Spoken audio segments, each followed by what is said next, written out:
we're back here with some more shiny hunting and probably some, well, philosophy, politics, I don't know, whatever you want to call it.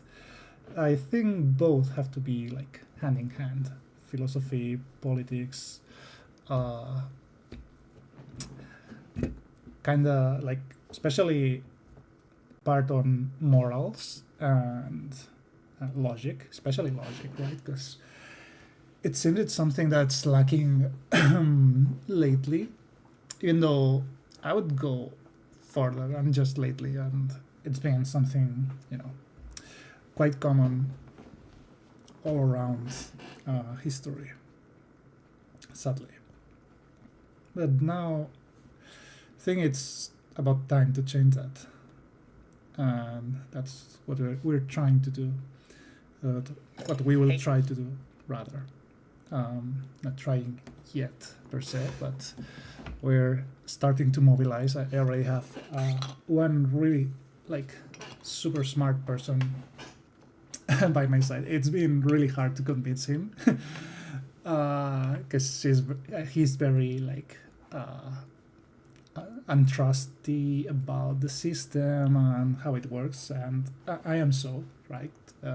Like I don't know for sure if we're actually gonna do something or achieve something, rather.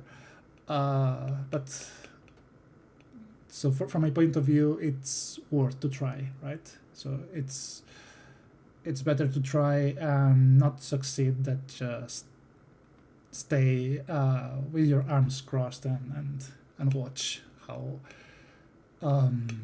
everything is going to shit, basically.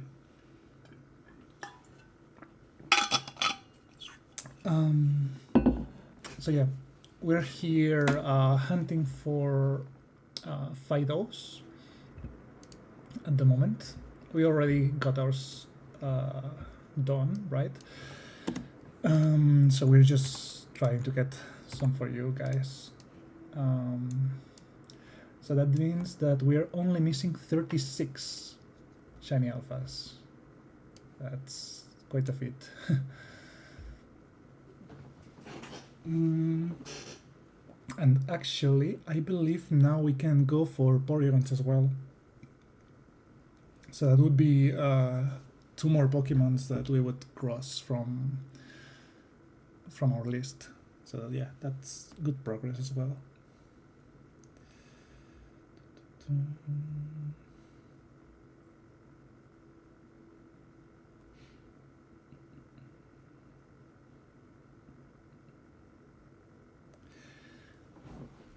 So we can spend some time. So I wanted.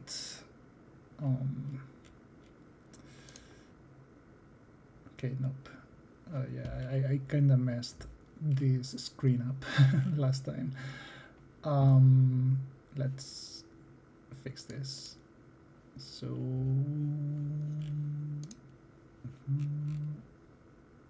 Okay.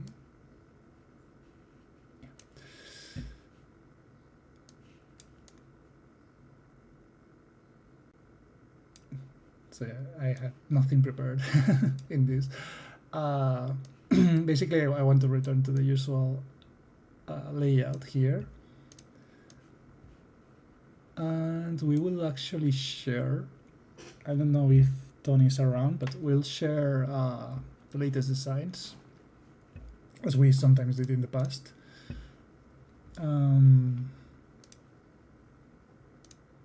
Usually he's okay with that.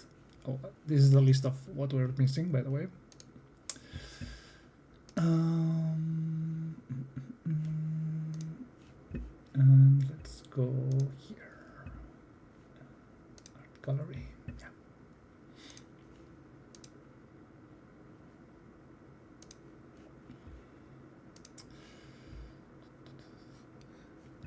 Also, I have to open the chat thing. Okay.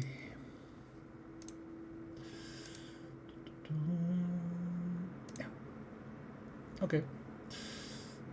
Except, I don't know. I I pressed cancel. Okay, so well. Okay, hello Tony. So yeah, I have yet to read a couple. So I saw the designs for both, but I didn't have time to like read them.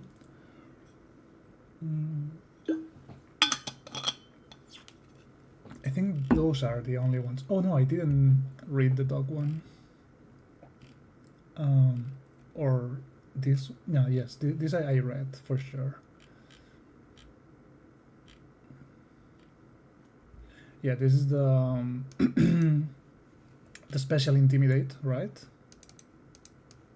The menacing presence. Yeah, we definitely saw that. We love that.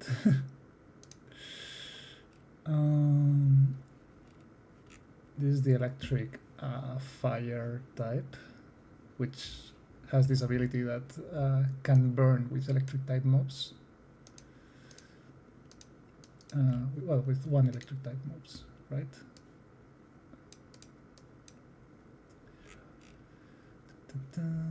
Maltese, the empath's companion. Maybe I saw this one because then I reacted with this, but I think I only like checked a bit, not like with a lot of detail. So we'll read it on stream. So Maltese, the empath companion Pokemon. Maltese can sense emotional shifts in people and Pokemon alike. Without being called, it moves closer to those who are distressed and remains by their side until calm returns, offering quiet understanding and patience. Oh yeah, I definitely read that. Empathic presence, when this Pokemon or an ally is inflicted with a status condition or has one of the stats lowered by an opponent. Okay, this is interesting, by an opponent, so close combat wouldn't affect. Hey Lara, how's it going? It's fine, we're just starting today's stream. We're sharing Tony's creation of fake mons with descriptions, special abilities, signature moves, stats, learn set. So yeah, it's pretty detailed, everything. So kudos to him. So yeah, status conditions or stats lowered by an opponent. That Pokemon restores 1/16 of maximum health at the start of the next turn. Okay, that's important. So it's not like leftover, but at the start of the next turn. Maltese instinctively stays close to those in distress, helping them regain a sense of calm. It has Friend Guard, really fitting. Magic Guard. Signature moves. Calming Call. It's a special move. After dealing damage, the target's attack and special attack. Okay, so both are lowered. Maltese releases a gentle call and soothes agitation and eases hostile intent. Nice, very nice. What else do we have? Steady Mind, so a second signature move. It's Psychic, because it's a normal Psychic mon, right? Removes all negative stat changes. Okay, so basically for the user and allies. Stat changes, do we mean both status conditions and attack lowers and stuff like that? Or just one of them? Because if it's only the stats, it's like a worst haste, I guess. Well, it's only the negative ones, so it's kind of different, I guess. HP, attack, defense, special attack, and special defense. That's especially bulky. Okay. So it doesn't heal paralysis, sleep, etc. Other Sleuth, Psybeam, Training Kiss, Sane, Calm Mind, Steady Mind, Helping Hand, Reflect, Dazzling Limb, Calming Call, Psychic, Hyper Voice, Psych Up, Store Power. Okay.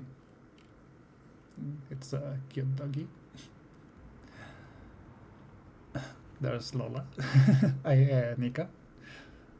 I'm always mixing their names, sadly.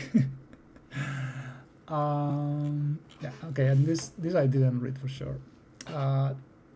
Tussle Fawn, the trickster Pokemon. It's fairy fighting. Okay, do we have any fairy fighting already? I don't think so. I don't remember anyone with that typing. Iron Valiant. Okay, yeah. But only him, right? Or it, or her, them.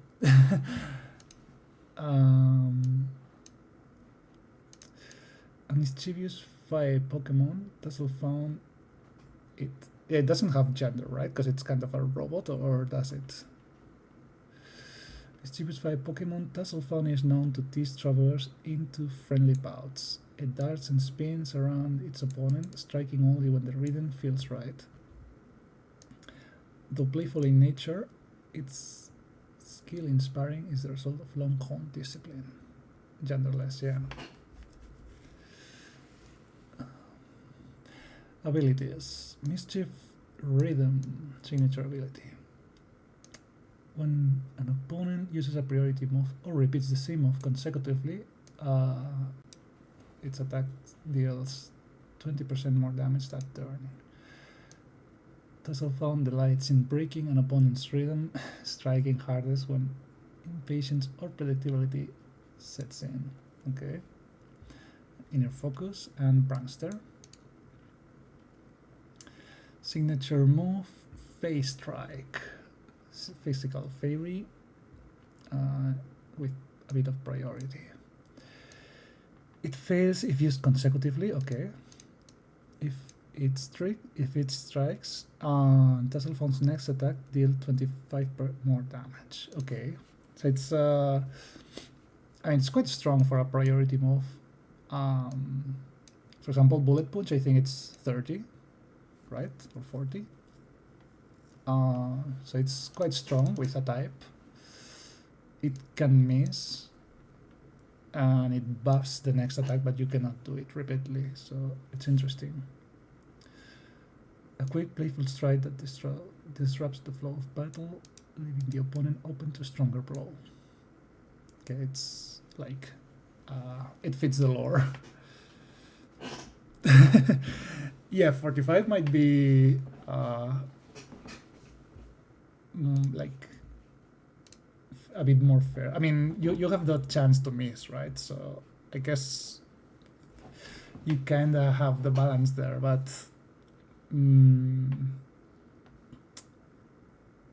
so yeah, it's basically 60 power plus the 25% later on, which if you do a close combat, for example, you're adding well, so 25, well, more over 25 damage, like 30 something.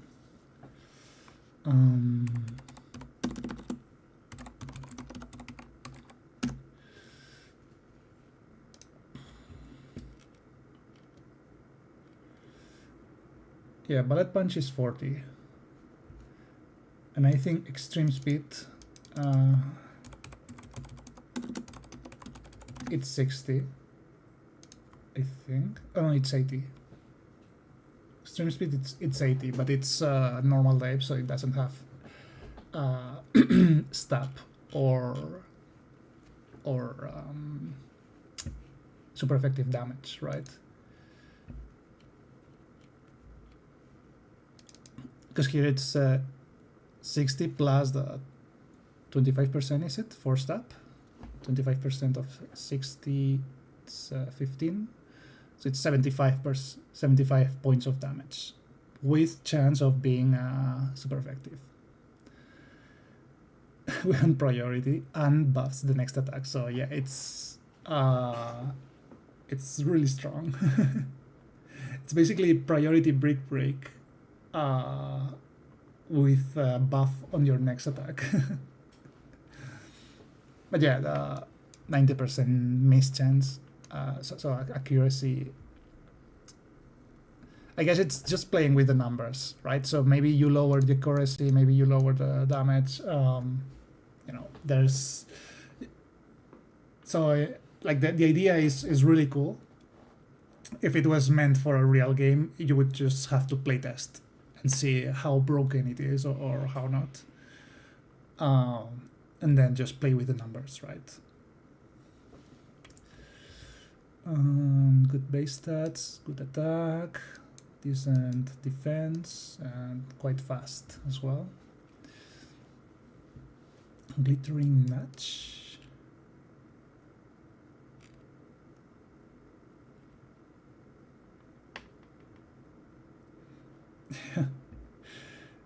Oh, I didn't know about this attack. Glittering match. I mean, I'm not like super knowledgeable about Pokemon, but yeah, I didn't know about this attack. Teeter Dance, Charm, Dainty Smash. Also don't know that.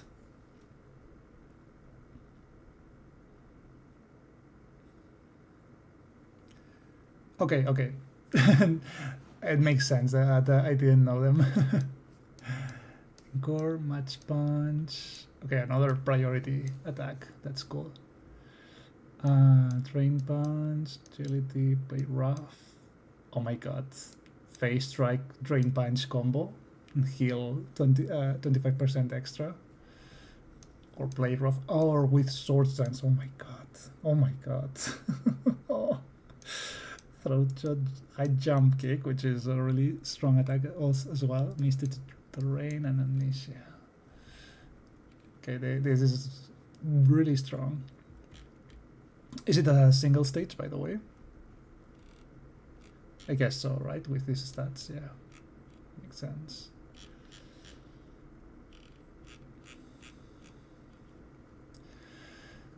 Yeah. And lastly, Cockatiel, the lovebird Pokemon.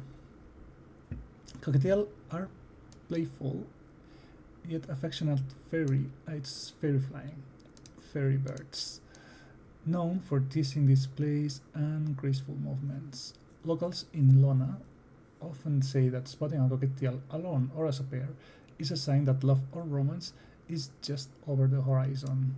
Though physically delicate, they possess a remarkable emotional resilience. Pair bond, while Cockatiel has at least one conscious ally, I like the conscious term, damage from super effective moves against it is reduced. Cockatiel draws strength from friendship. So basically, as long as it's not your last Pokemon, right? Not alone. Yeah. Or do frozen and sleepy Pokemon count as conscious? Cute charm, so Mako's infatuation, so really fitting for a lovebird. And prankster.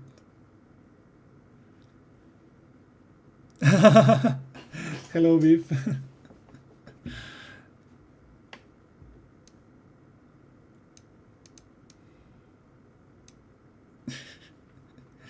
Yeah, I mean, depending on the damage reduction, that might be OP, having a full team of Cockatiel.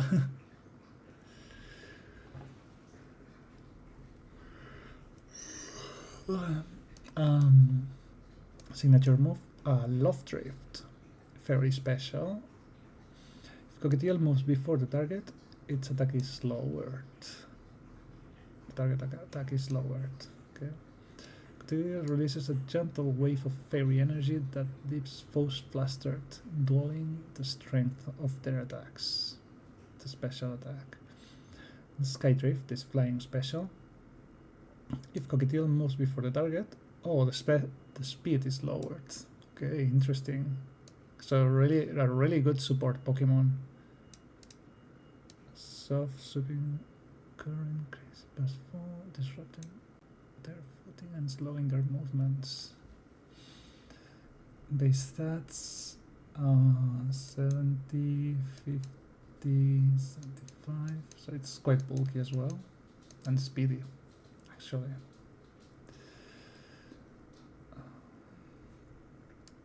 Gas, Fairy Wind, Keys, Baby Doll Eyes, Training Keys, Feather Dance, Defog, Tailwind. Yeah, so Tailwind really good, Helping Hand really good for a super Pokemon. Dazzling Gleam, Roost, Skydrift, Love Drift, Calm Mind, Moonblast, and Hurricane. Yeah, like really, really cool idea, actually.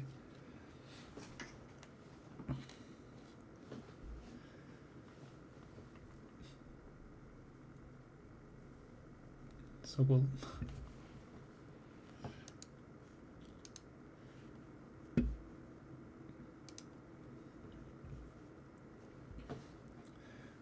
By the way, I got another present from Nika. It's another teeth.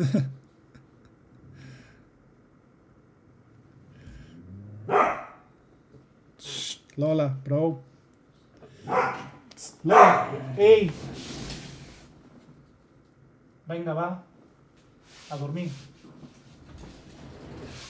Nice present. She was like in front of me and she was like chewing, you know, like moving her mouth, and suddenly she does like and I hear the teeth, you know, bouncing on the floor, and I'm like, oh, that's a teeth. I first thought that she was spitting food or something, but for the sound I was like, what the hell is this? And I was, oh, teeth.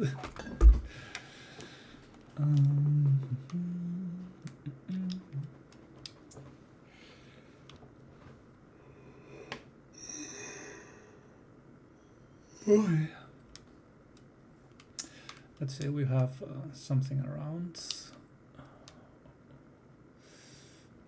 Is that shiny? That's the question. It's not. Sad.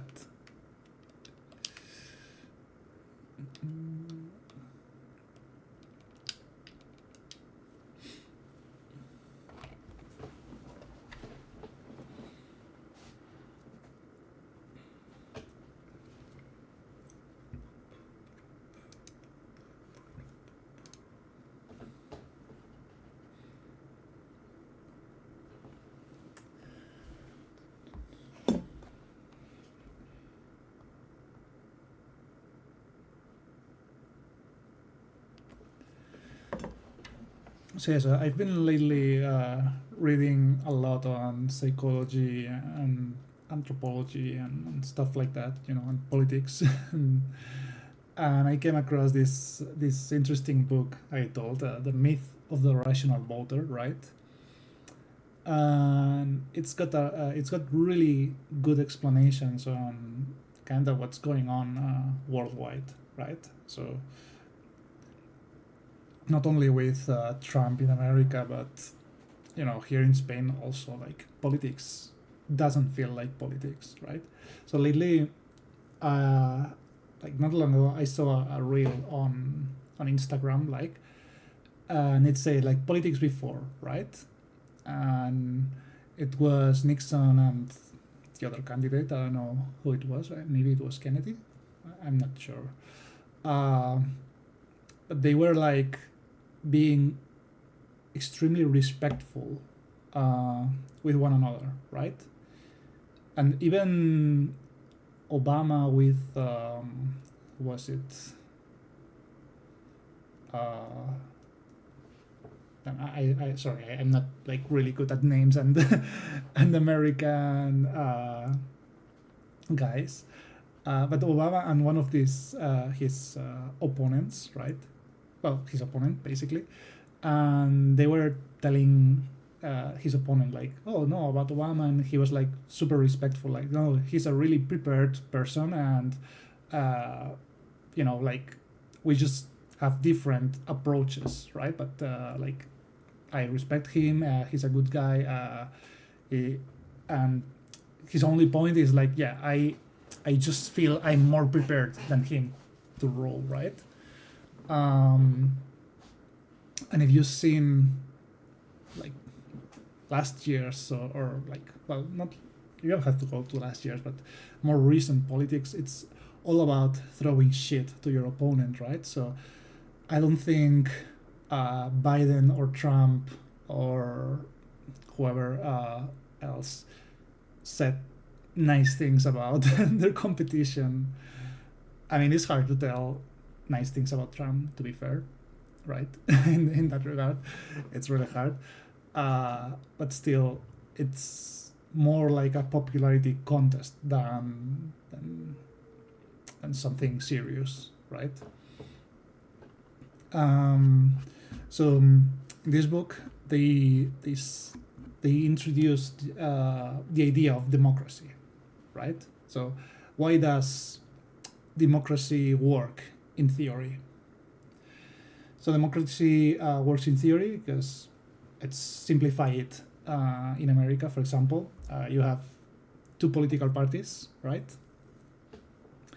And you have a percentage of the population which are kind of informed about politics, right? So, because yeah, there is people who know about politics, or at least they read the propositions of each political party, and there is then political illiterate people.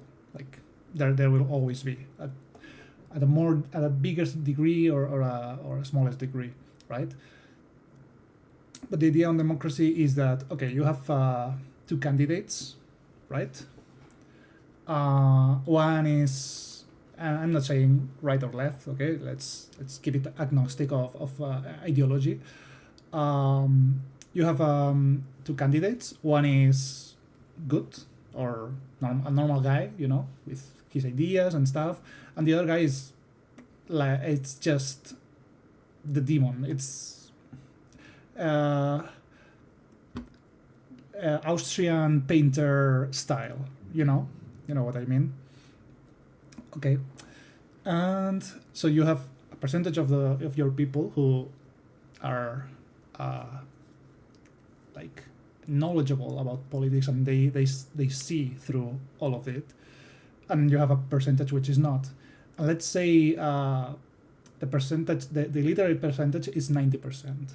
So let's say nobody actually reads the political programs of everyone, so they don't know if they are good or if they are bad, if they want to plan a genocide or not, right? They know anything. They just flip a coin, and okay, heads, so I'm voting the good guy, tails, I'm voting the bad guy. So the thing is that with this 90% of illiterate people, if you consider the other 10% who actually read, and they kind of see, okay, this guy is genocidal maniac, so this 10% will vote to the good guy, right? So putting numbers to it, you have 90% who flip a coin, so 45% for the painter and 45% for the good guy. And then you have this 10% who all vote for the good guy, so it's 45 versus 55%. So it was close, but the good guys win in the end, right? So the system works, right? Or that seems so.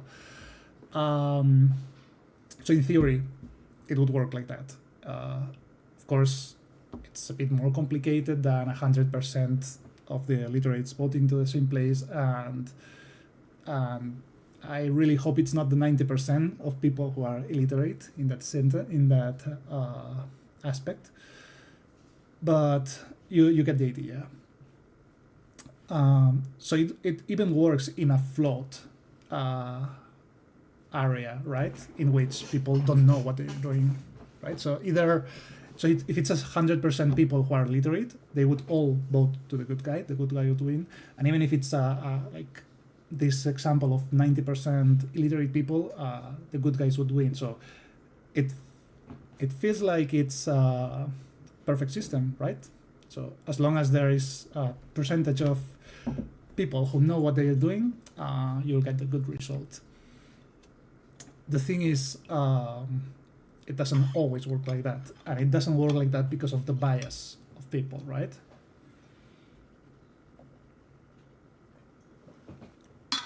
So people, everyone, myself included, of course, we are biased by stuff. And apart from biases, there is even more dangerous thing, which are beliefs, right? So a belief is when you think on something without any proof, right? So you might believe, I don't know, well, God, for example. I don't want to get into a religious debate or argument, but God is a belief, right? Because you don't have like physical proof, scientific proof about that. And it's fine. So, because in my opinion, so it's an act of faith, right? And it's totally fine. It's totally respectful to have faith and believe in that, but it's a belief in the end, right? Or you can believe the typical immigrants are stealing your jobs, or I don't know, the economy is controlled by an invisible hand, or the Illuminati, or stuff like that, you know. But what happens if you get factual evidence that something is or is not that way, right? I saw one person. It was a really interesting. Oh, hello, O2. How are you doing? So a person was posture check and hide. Oh my god, what a combo! So a person did a really interesting statement, right? They consider themselves atheists, right? So again, any kind of belief is fine. But they were saying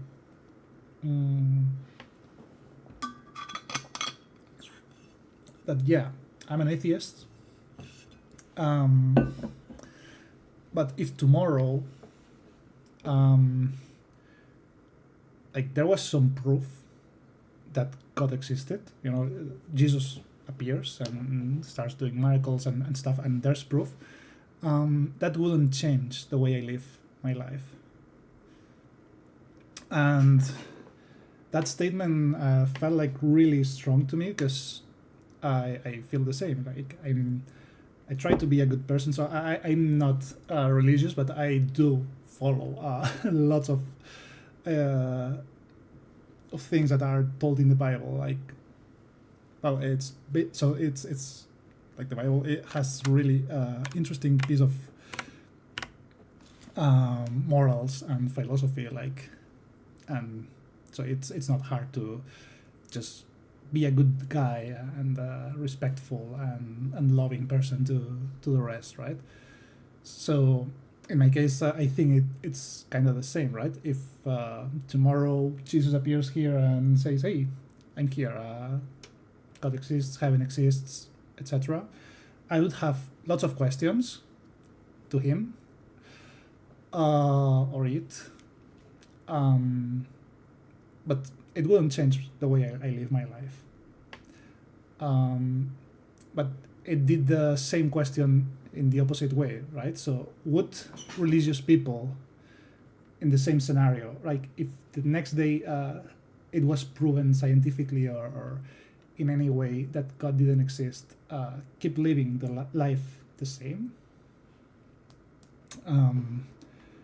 I think that's a really interesting exercise, right? Theoric exercise to keep your mind running and make you think about what a belief is, right? And the issue here is we have to try as a society to sure have beliefs, There's no problem on having certain beliefs as long as they are not harmful or hateful. But also have an open mind to the factual data, right? So here in Spain, there's a lot of fascism, like extreme right-wing politic parties kind of rising, and they all give misinformation, basically. So they are starting, so especially with immigration, with stuff like that. And it's actually been proved that the president of this group is stealing public money, right? So basically, all the money that his political party gets, he's transferring to his own kind of association where he gets a salary from. So basically, it's stealing, basically. So that's where people with beliefs should have an open mind and say, hey, okay, I have these beliefs. Sure, this guy is saying stuff that's related to my beliefs. But the actual data says that he's stealing. The actual data says, so he says that, I don't know, 70% of immigrants are doing something, but the actual data is that it's only a 3%. So people should try to do this mental exercise, and it's hard. It's really hard, right? Because it's it kind of breaks your world when you have a belief and that doesn't work like you intended, right?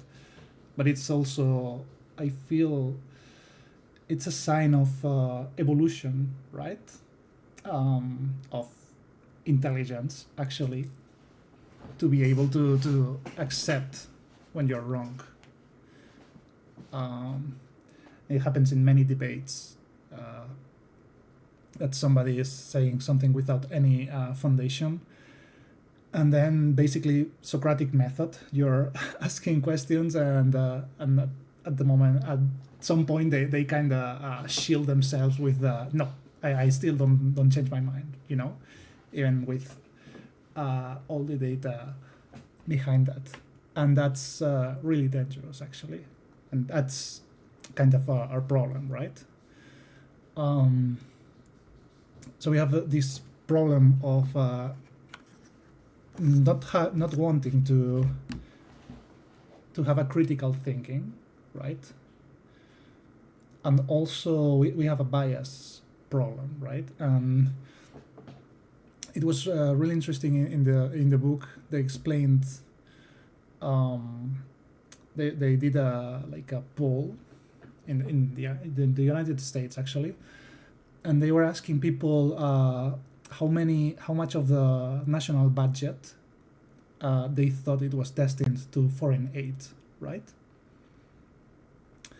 So that, you know, in mathematics there's a thing called the law of the middle numbers or something like that. I don't know how is it called in English, but basically it says that if you have a big enough statistical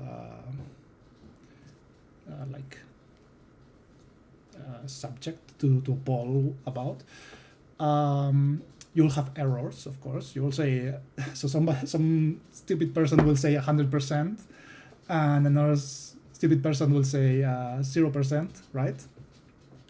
But like the opposites cancel, right? And so that with a big enough statistical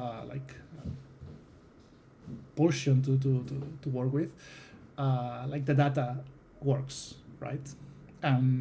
So the idea was that polling enough people would get a kind of an accurate result, right? Because in the end, so people who actually know the data would correct people who overshot or undershot. So basically, similar to what we said about the 10% people who are literally so that are literally literate politically, and the other that are not, right? So not literate cancel each other, right? Tossing a coin, and then the literate people correct.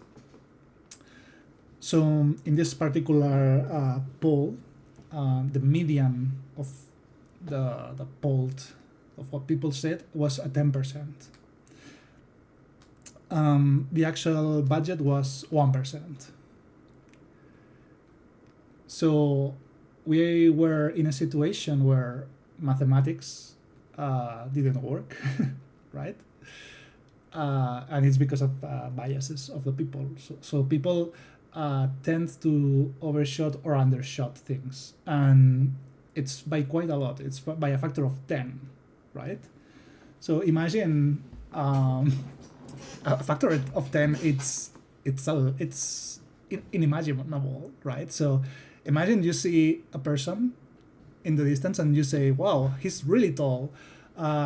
He must be 60 feet, right? So instead of 6 feet, which is actually the right height, you're saying 60 feet because you're overshooting by a factor of 10. It's stupid. It's a stupid example, but that's how wrong those people were, right? And that's also one of another big problem that people. So everyone's has right to have an opinion, but not every opinion is right. That's a really harsh statement, but it's actually true, right? I think we already talked about this in the past, right? So if you go to the doctor and he says that you have to be in a surgery, and you say, no, I don't think so.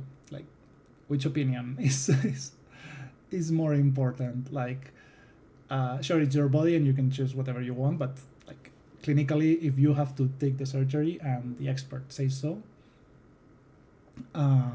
it's very probable that you should, right? And of course, experts can be wrong, but if you don't know something about the subject, maybe you shouldn't like put your opinion before the experts, right? And it's something that actually happens, right? So everyone at the dinner table or something talks about politics and economics and stuff, and they say, yeah, yes, they should raise taxes, they should lower taxes, they should tax the rich, they should pay the rich, they should deport the immigrants. Everyone has their ideas, but they have no idea what they're talking about. They are not economists, they are not politicians, they are not anthropologists, they have no knowledge on the subject, but they do have all these really strong opinions, and you will actually say, no, but there's an economist that says that this would happen if we did what you're doing, what you're saying. They will still refuse to hear about that because, yeah, again, beliefs, right? So they have this opinion, they have this belief, and it's really, really hard to move people from beliefs for some reason. And that's kind of the idea of the political party that I was talking about, right? So it's mission impossible, I think, but it's good to try. I mean, not to convince people like it's happening, right? So it's a popularity contest. You say what people want to hear, and the more popular get to the power, but trying to appeal to people to use their minds and give data, so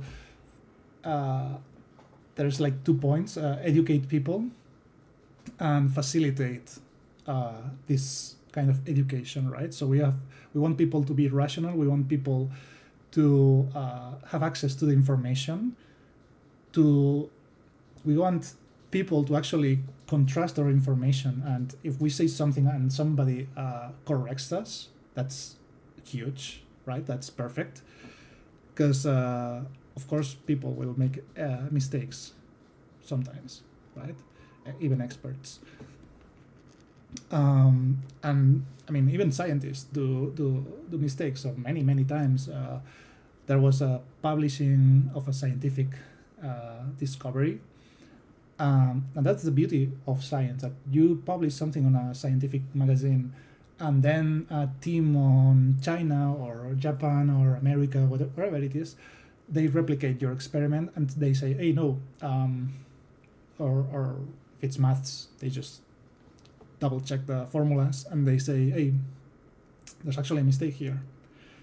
So your thing is disproven. And that's what we should be doing as a society, right? So, yeah. So, for example, one really big lie here is the immigrants are getting all of our help to the poor, right? But if you check the data, immigrants are here in Spain are generating a 10% of the country's revenue, and they are only spending 1%. So basically, those people are spending 1% of all that they are generating. So yeah, if you have these numbers on hand, and of course numbers can be manipulated, but it's all public information, so anyone can go and double check and triple check and quadruple check and do all the checks that they need to do, to replicate it. Because again, data is data, as long as the data is not corrupted, which of course can be the case, but if we cannot trust the data, then we cannot trust anything at all.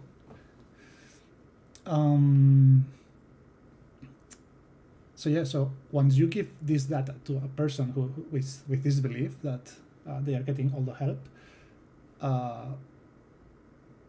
they should at least, so maybe not change their opinion, like do an 180 on their opinion, right? But at least start considering, okay, maybe this thing that I'm saying, maybe there's more to it, right? So there's something that's not adding up, right? Similar to this foreign aid thing, right? So people thought about 10% of the United States revenue was dedicated to foreign aid. So I guess that raised a lot of radical thinking, right? Like, yeah, we're sending our money outside when there's people inside who need help, etc., right? When it was 10 times lower, that amount. So they should be like 10 times less angry on that subject, right? So yeah. So the thing is, these people, once you tell them, no, it's not a 10%, it's a 1%. What was their reaction? Like, maybe they would say, "Oh, it's still it's still too much." Okay, that would be kind of a legit reaction, right? Okay, it's not what you thought, but you still think it's too much. Okay, it's an opinion. But yeah, at least they would like, especially if somebody lied to them, because that's many times the case, right? And it's actually the case in America right now. So latest news I heard on America, I saw the video actually, and they got a guy and they basically executed him. So 9 ICE agents captured him.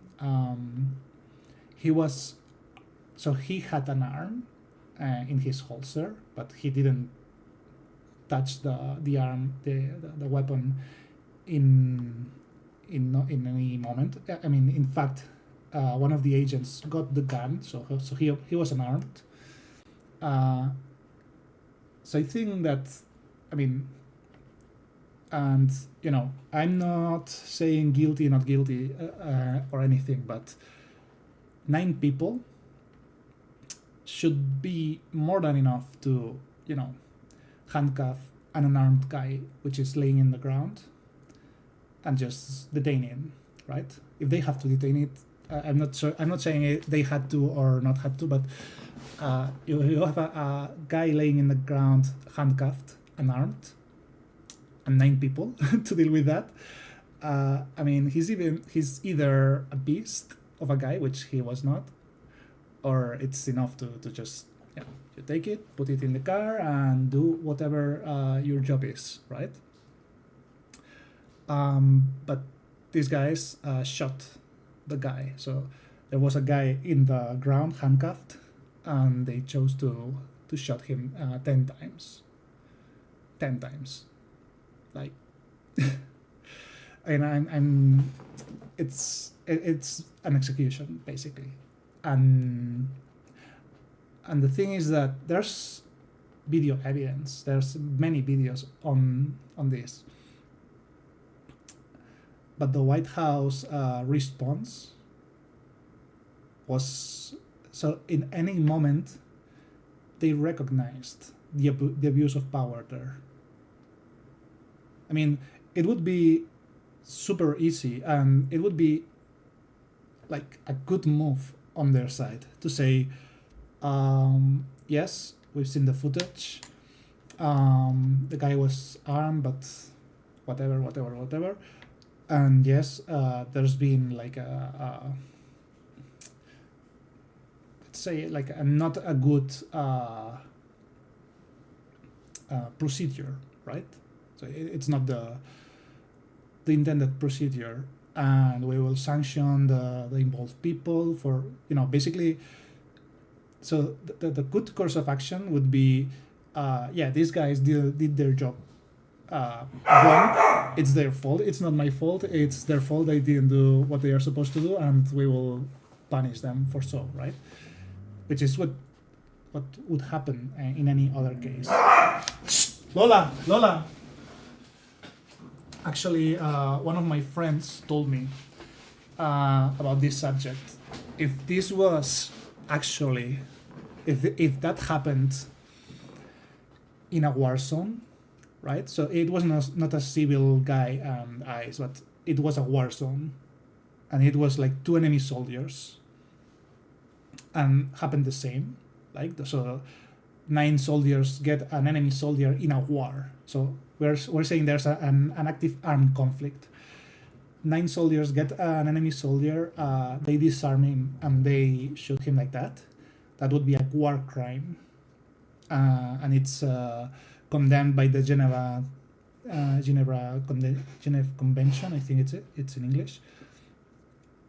So we're talking about a war crime, and that's we're talking if it was like in an armed conflict, like in a war, and that's not the case, right? And the thing is that many people are still defending. So there's facts, there's actual facts, and people are not able to see. So they prefer to blindly follow their beliefs rather than, accept the truth and the facts, right? And that's very dangerous. That's extremely dangerous, because that's the loss of humanity and all logic and sense. So all of our intellectual progress that we've managed through history, it goes to the sink with that kind of belief and system, right? So I feel it's very important to kind of try to make people reason, and it's harsh, but it's true that to break people's beliefs. Um, so you sure believe, but be open-minded and be happy to be wrong, right? I'm so I usually work as a software developer, and when I was more of a junior role or a mid role, I did programs, I did stuff, I did the best I could. I'm a bit of a perfectionist. And well, I had my superiors, and they would often give feedback, right? And I hated when they say that everything was right, because I'm like, yeah, no, don't. So tell me everything that's wrong, everything that can be improved. Tell me all of that. I want to be wrong, because that's when I can get better. That's when I can improve, right? If you tell me that everything's perfect, then sure, I did a good job, but I didn't learn from it. So people should also have that in mind and open their minds and try to, learn from their mistakes, from others' mistakes, from the data, from the truth, right? And that also gives them freedom from the lies, from being manipulated, which is currently the case, right? It's very easy to manipulate people based on beliefs. It's really hard to manipulate on data, right? I mean, you can manipulate on data, but it's like kind of more truthful, sure, right?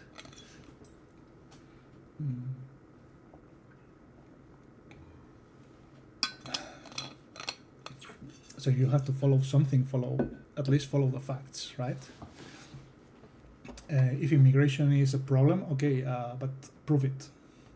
Like, actually prove it. There was this other person in Spain who said, I don't know, like 30% of the inmates in prisons are immigrants, so that's why they should be more strict with immigration and stuff like that. And another guy said, okay, yes, but 93% of inmates are men. What? Should we get rid of men? So maybe instead of getting rid of people, you should work on policies and an economy and a work situation, so that people don't need to resort to crime to actually survive, right? So of course you will always get rotten apples, but I believe that's not related to gender, race, or religion. I mean, well, maybe it's related to gender, because 93% it's quite a lot, actually. But you get the point, right? So instead of,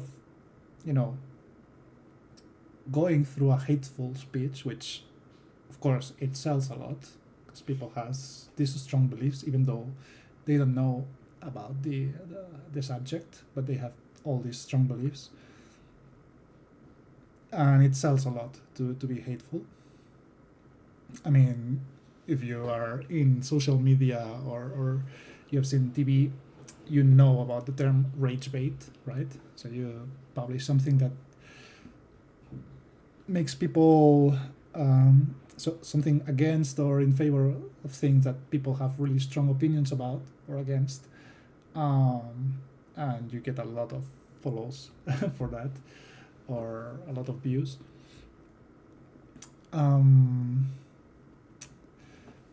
So yeah, that sells a lot, but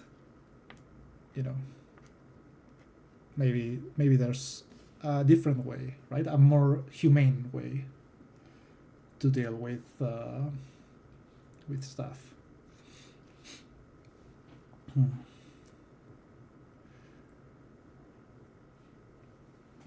yeah, I know. So also let me know what you think, because it feels like a huge monologue here, and I would kind of prefer. I know there's not many people around, but I would like it more to be kind of a debate. Because again, if I'm only talking, I'm not improving. I'm not getting new ideas. I'm not getting opposite points of view. I really like when people have something, so have a different approach to what I'm doing or saying, because uh, so it's when you can learn a lot, right? So even with my friend, which I kind of convinced to form this political party, we are very different in many aspects. I listen. Okay, sorry. Yeah, it's hard to, you know. It's also a bit of a problem, right? So and my friend actually told me that it's easier to have beliefs than to have logic, right? So it's easier to be irrational than to be rational. It's less energy consuming. You don't have to read. You don't have to, you just follow the masses and stuff. And it also happened with a friend here. I was talking her to about this stuff, and she was like, I don't want this information. I don't really care. And I'm like, yeah, but I mean, you do care. I mean, what if fascists come to power? I mean, you should care. I mean, the issue that you don't care, it's only because it doesn't affect you right now. But what if it will affect you and nobody will care, right? That's a really strong statement as well. And yeah, I know it's really like a dense topic, and it's really hard to. I mean, even me sometimes I drift with with so much information. So that's actually the big challenge, right? To make people aware of what's going on, and try for people to make this effort. And my friend tells me we won't achieve anything, but I don't know. I think it's worth trying, because otherwise we are condemned to have bad politicians and bad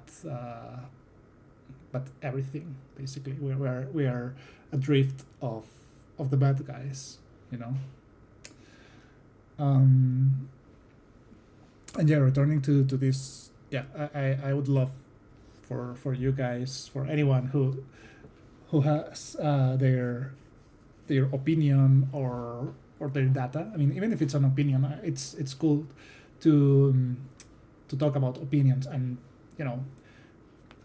try to find the truth behind them, but always with an open mind, of course, and respect. And if there's data behind, that's better.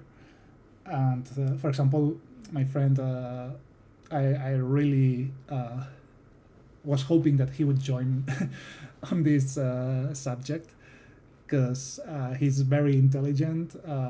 He's like, I know in English how is it called, high capacities, like really high IQ. And we have a very different political approaches. So I would say I'm a bit more left-ish, right? Kind of, well, depends on the subjects more or less, but I'm left centered in my beliefs, and he's more libertarian and like extremely capitalist, right? Not right wing, but he's got a lot of trust in capitalism and the markets, and all these the markets self-regulate themselves and stuff, right? But the point here is that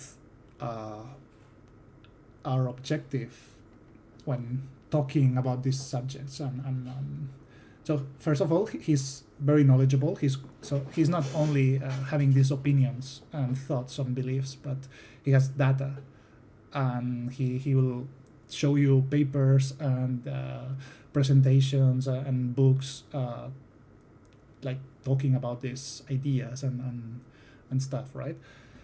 Of course, if they were to be put on practice, there should be like an extensive study, right, on the subject, and then if the study actually proved everything would be right within a certain risk, apply it.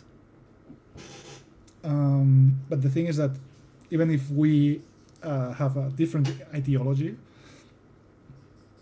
we are looking towards the same objective, and that's the most important point, right? So at the moment, political parties seem to be more focused on being right than actually doing what they have to do, right?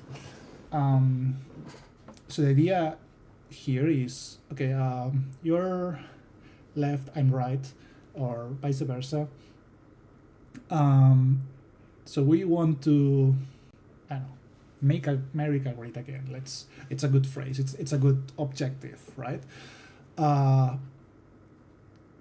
And you have your ideas on how to do it, and I have my ideas. So let's try to find a way to get to that objective, right? Let's study your ideas. Let's study my ideas.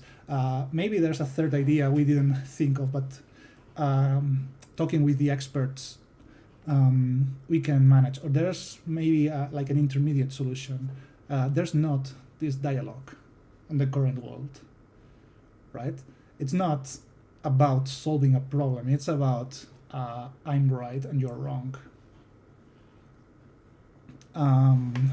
Wait a second, I think Mika is doing something. Què estàs fent? La mare que et va parir. Què estàs fent? Què és això? Què és això? No.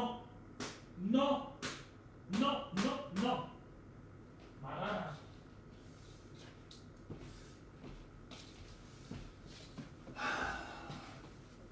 This is what she was doing. I'm spending a lot of money in toilet paper every single time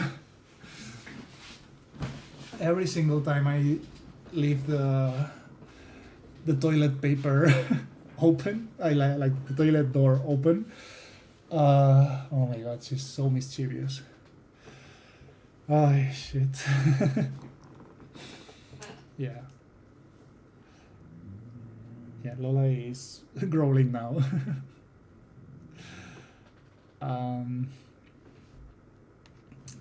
So yeah, I don't know where I was in. Yeah. So yeah, this concept of I'm wrong, I'm right, you're right, or well, the opposite, you're wrong, of course. It's I don't think I have ever heard a politician tell another politician, yeah, you're right, I'm wrong. It's so funny that I don't have any memory of that ever happening. It's funny and sad, actually. It's kind of sad because I mean, statistically, it must have happened that somebody was wrong and the other one was right. So statistically, it definitely happened. But they will just not accept their mistake because it's bad marketing, right? When actually it should be good marketing to have the humility of accepting when you're wrong, right? So imagine it happening in a different area, right? Imagine this happening in science. So I write a paper Wait, Nika's eating something again. Nika, te dica no. Te dica no. Yo no. No. Toma.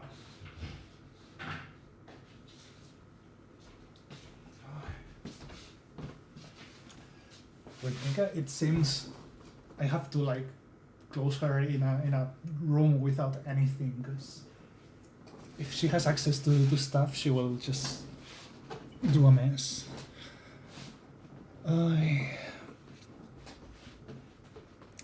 So yeah, so if I published a science paper, and then somebody would actually prove otherwise, like, hey, no, you did a mistake, like you put here a 4 and it was a 0, and that fucked up the formula, right?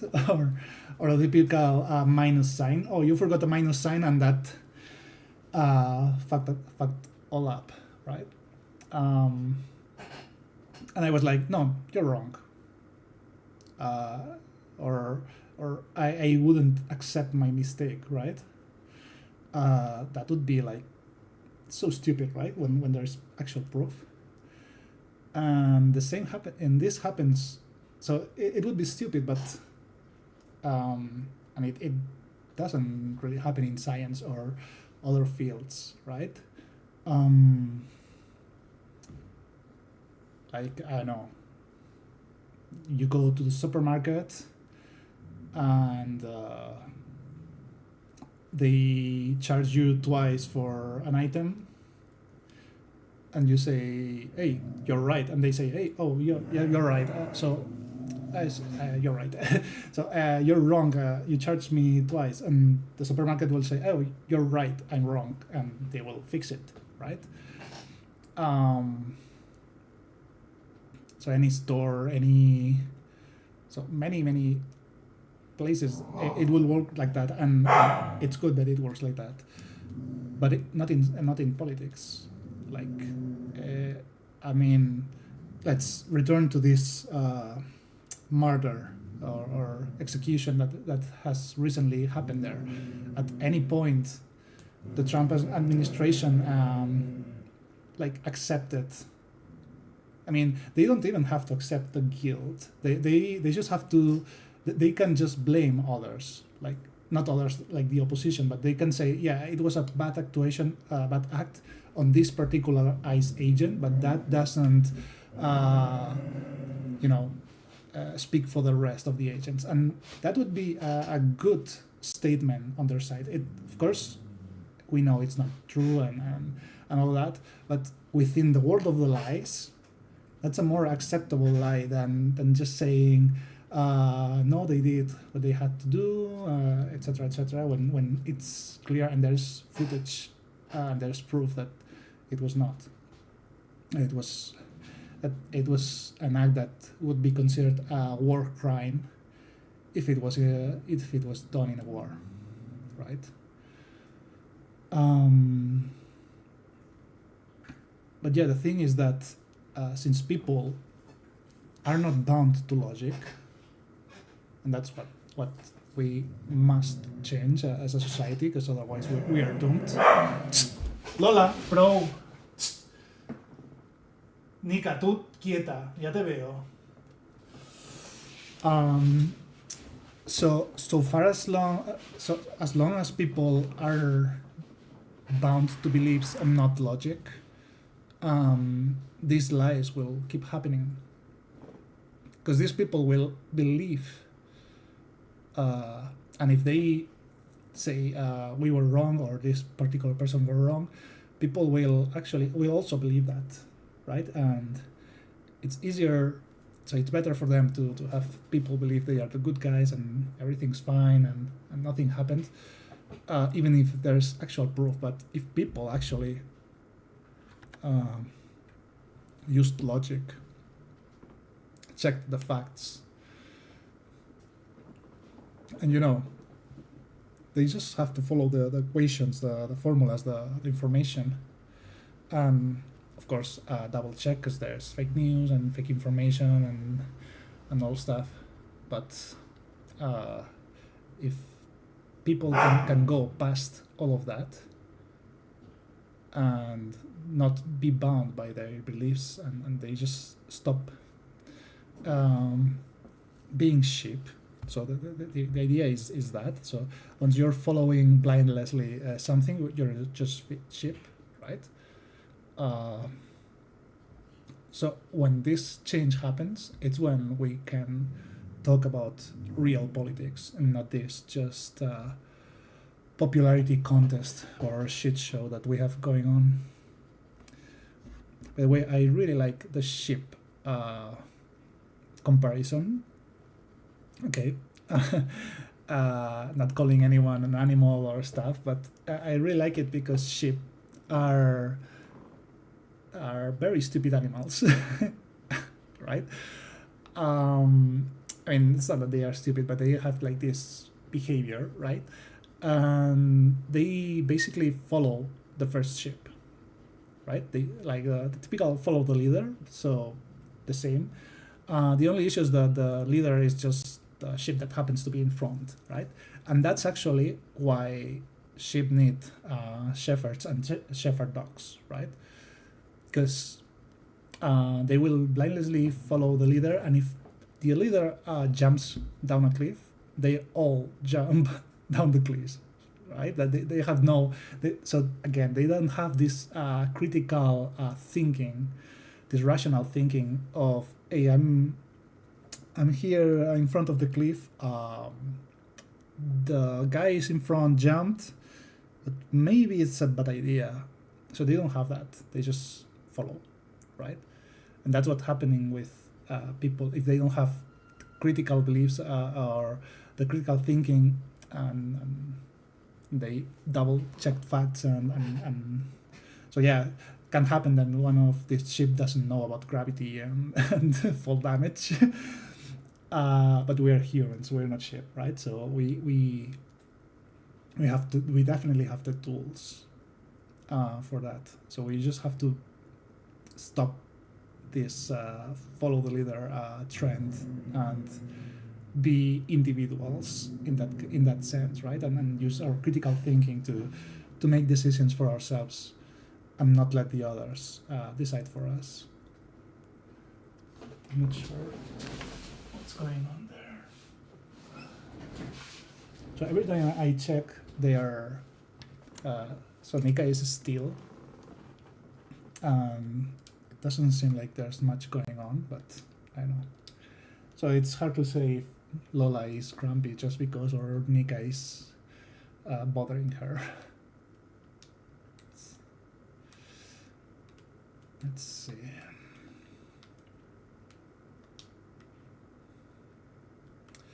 So we have a lot of shinies, but I don't think there's a single alpha. That sucks. Well, there's an alpha, but it's actually the non-shiny one.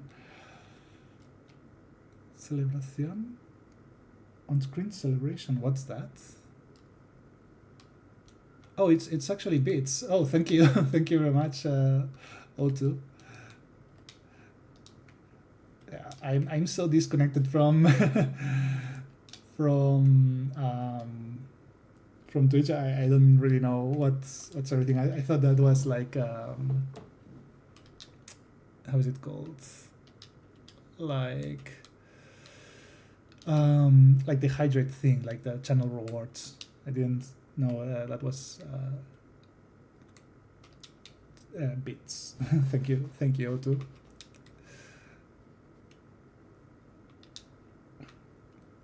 Celebración en pantalla.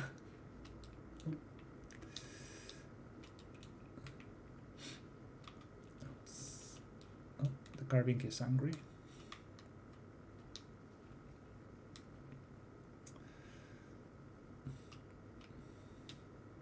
So O2, are you in the States, by the way, or where were you, based on? Oops.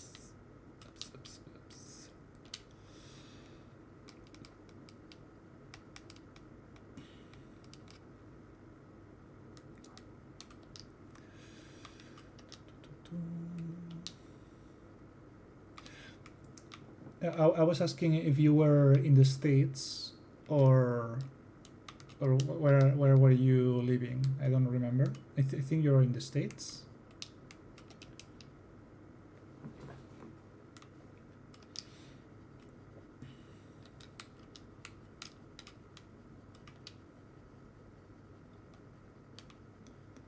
Oh, Canadian. Okay, so way better. Definitely way better. Living in Canada currently.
One letter when it comes to the leader, not by much.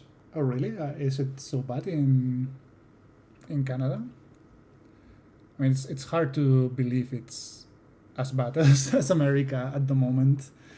Because I always kind of respected um, politics in Canada.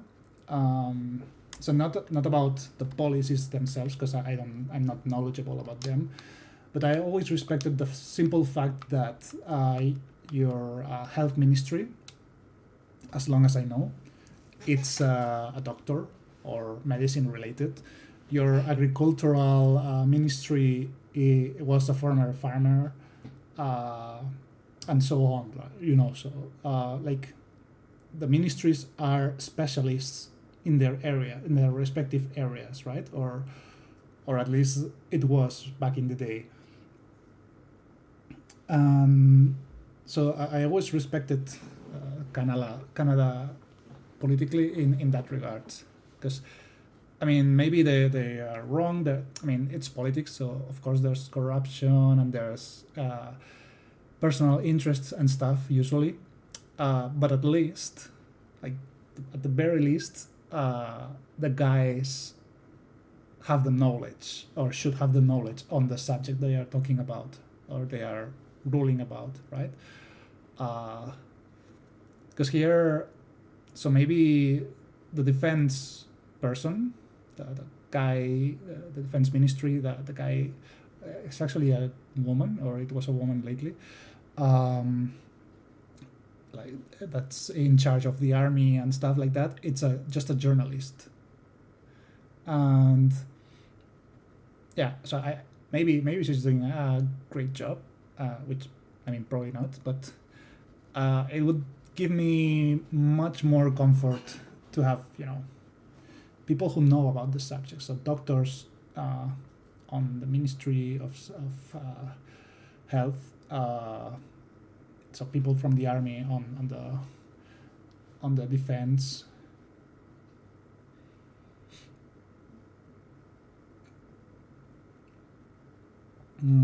Yeah, well, I think that the minimum wage barely being enough, it's a world pandemic actually. I don't think it's just a Canada thing, but yeah, I feel you.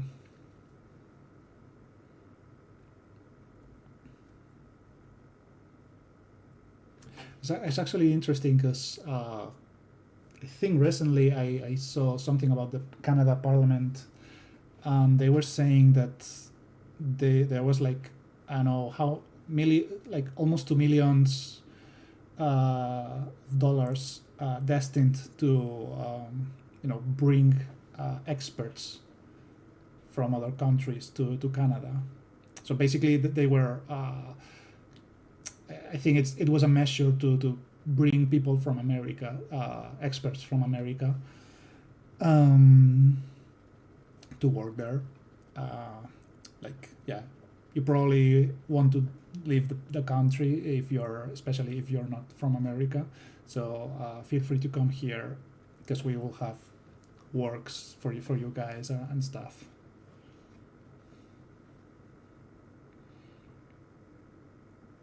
Yeah.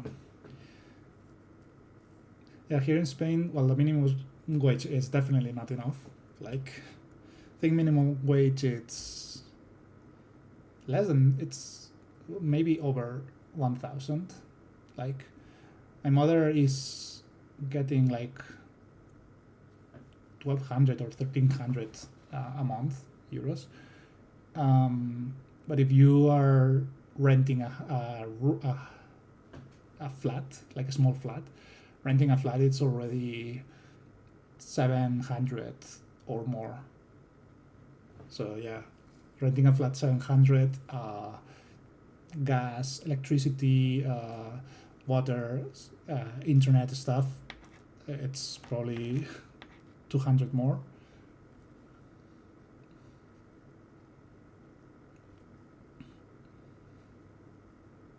A room for 500. Wow. Yeah. So the the housing market it's broken basically, and I think it's also a worldwide pandemic. Like, people shouldn't be able to invest in housing, which one needs like a it's something that you need, right? It's not a commodity. It's not like luxury cars, which sure, or gold. Like, sure, you can invest in gold, and well, it doesn't affect people because you don't really need gold to live, right? But investing and speculating on something that's like a need, and it's actually a human right, that's messed up. Here in Spain,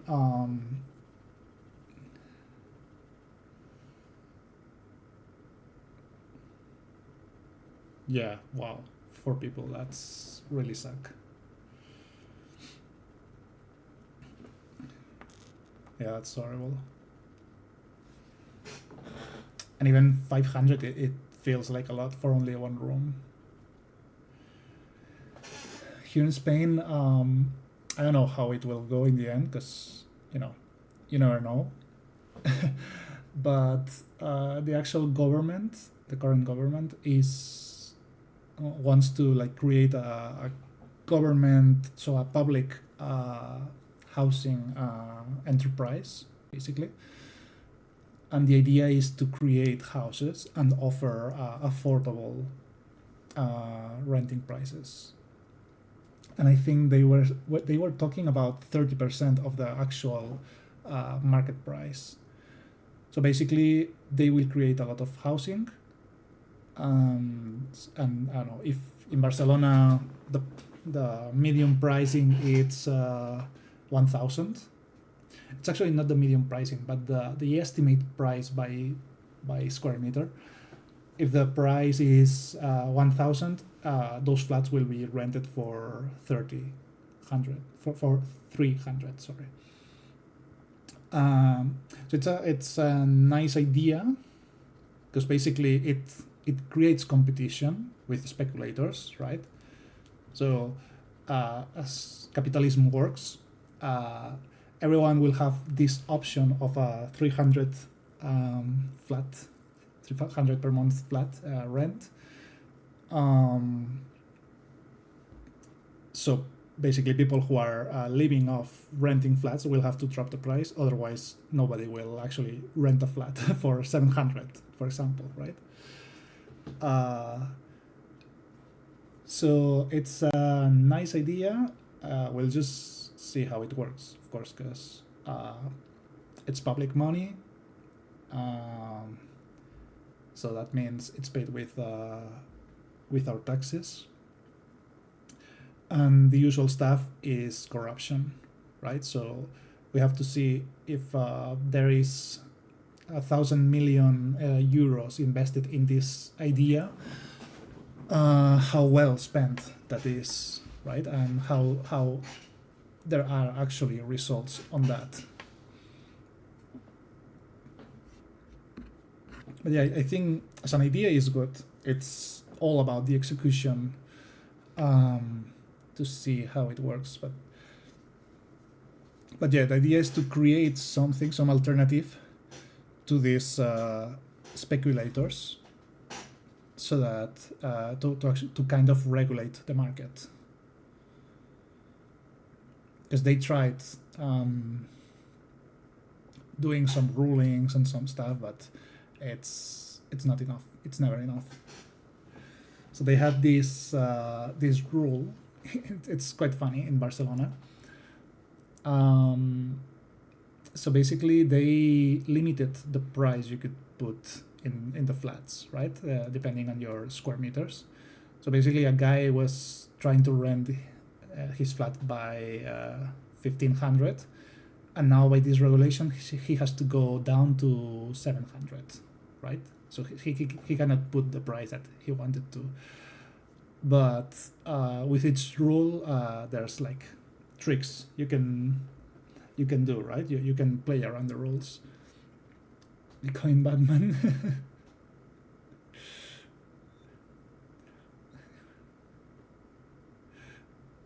Is more logically than living until. So how is it? What was yeah? So they regulated the price on renting, right? So you couldn't rent your flat at the price you wanted, with that in mind. But then what people started doing is, okay, I'm not renting my flat, I'm renting rooms, right? So instead of renting that flat at 150, he rented 3 rooms at 500. So if he rented the flat, by this regulation, he could only get 700. But renting room by room, they didn't add a regulation on that. So he got like past this ruling that way. So yeah, bad work on the politician's side, because it was a rule that made some sense, I guess, but bad executed. So yeah, and the same happens with this public living thing with cheap rents, right? It's a good idea, but let's see how they actually do it, right? Will money disappear on on the process? Will the houses be really bad because they are cheap? Will it be enough for everyone? It's hard to tell. It's hard to tell. I mean, we will only see it when it happens, I guess. Will the taxes be enough to keep up with the costs, right?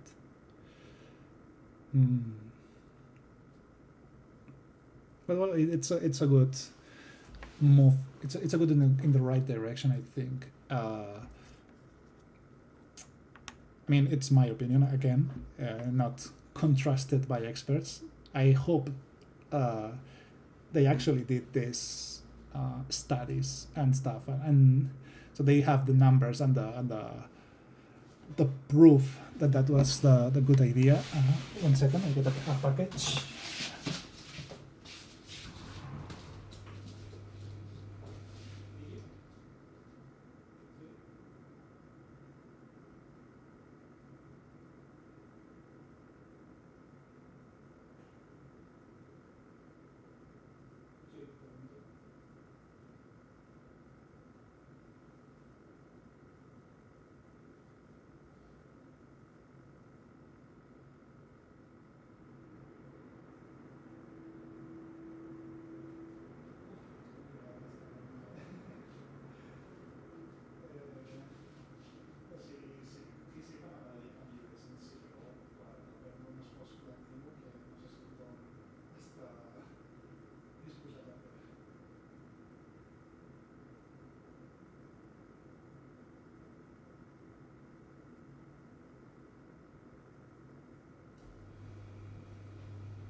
Okay, so funnily enough, that was not the package I was expecting. It was just a random guy, and he had a really fun question. He was talking. He said that he only wanted to ask me a question, and he said that that given the global situation and stuff, if I thought that things could change and stuff, and it's kind of funny when we're talking politics and that we want to create a political party to actually change things. And he left me like a flyer of information about the world of God and stuff. Which, I mean, I don't really think it's the solution. I mean, as I told before, God, with or without God, that doesn't change my actions, my way of living. But sure. I mean, I'm really pro the valors that the Bible have to share and to teach, right? It's just so the principles are good, again similar to to this this thing that we were talking about with the public flats. The principles are good, it's just bad execution, right? So everyone talks about God being love and love thy neighbor and all of this really good stuff, right? So all of that, it's like, of course, sure, go for it. I also practice those mantras, but then don't go to holy war. Right? Love thy neighbor, but deport thy neighbor. Feel sometimes there's a bit of hypocrisy or like the valors not being quite there, right? It's sad because I was really hoping for my package. But it'll have to wait, I guess.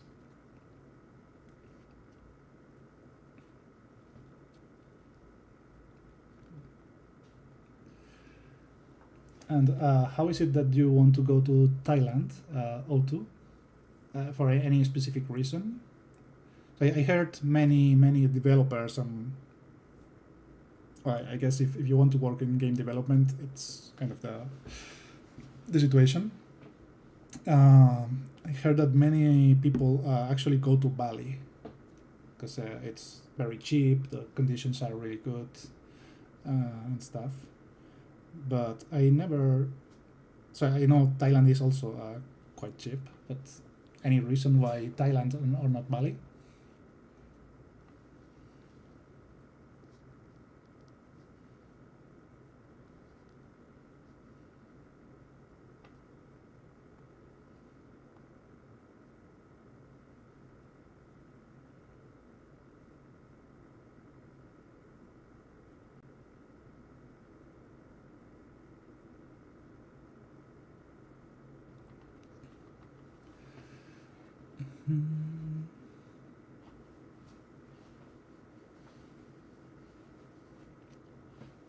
Yeah, so basically similar to Bali, right?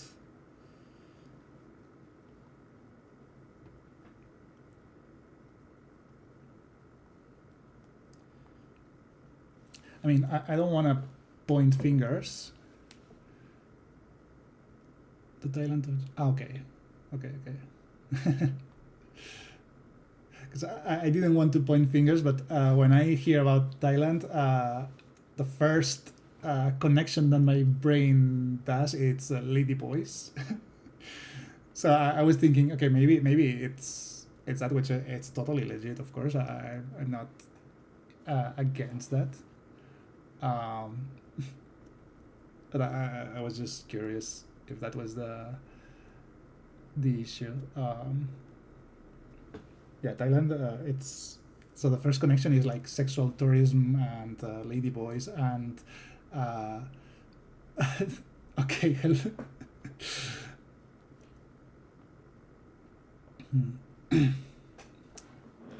Also, like sex change operations, right? There's a lot of tourism there to get cheap sex change operations, if I'm not mistaken. Um, it's kind of sad that that's like the 3 points that I get from a country. Like maybe I should, you know, be a more try to learn more about the country and not just these stereotypes. I know about these things, and then pad thai. That's all my Thailand knowledge. uh,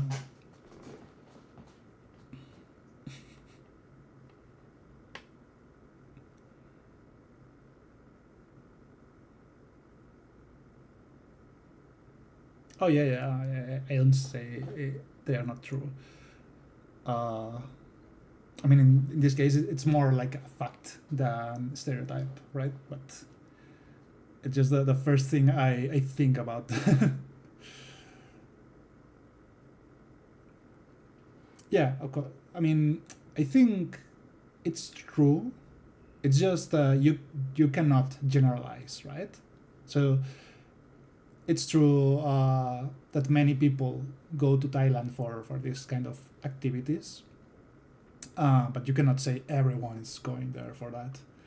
Um, you can say many people in Spain are lazy and there's siesta and all of this stuff, but not everyone is like that.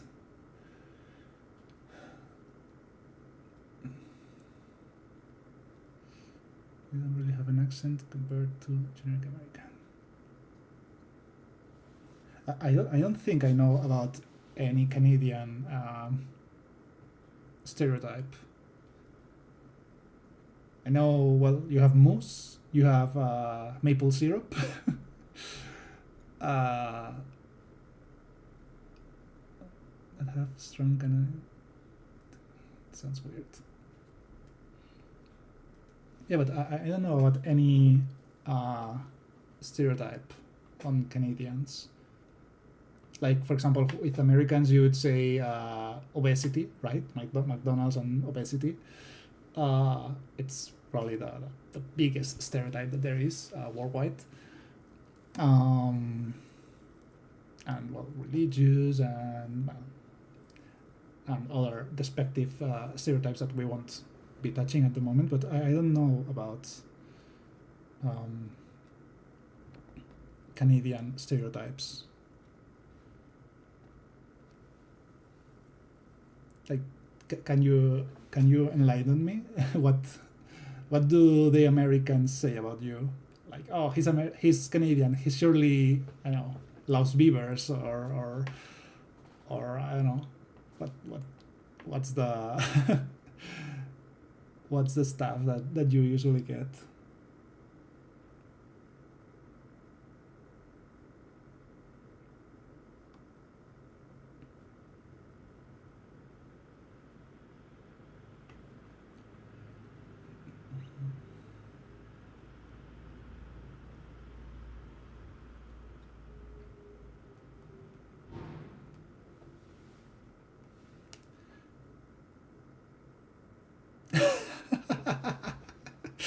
Living in igloos after every sentence. Ah. Instantly apology. Oh yeah, that I know that that stereotype. Not that you're apologetic, but that you're extremely nice. Uh, I heard that stereotype. Not about being apologetic, but being like super friendly, super nice. Like, hey, sure, come on. Do you need help? Like, Uh, that one I knew. Yeah. I mean, the unicorn stuff. Not sure if it can be considered a stereotype or people just being stupid. Or the igloos. Okay.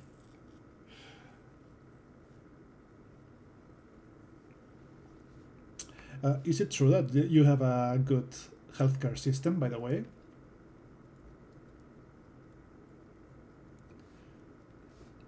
Because I always heard about your healthcare system, but I'm not sure if it was just Americans comparing, and almost anything is better than the American system in healthcare, or that like you really have a good system. What's your opinion on that? Is it like public healthcare, like a mixed system, maybe free healthcare, not good healthcare? Okay, so same as here. Yeah.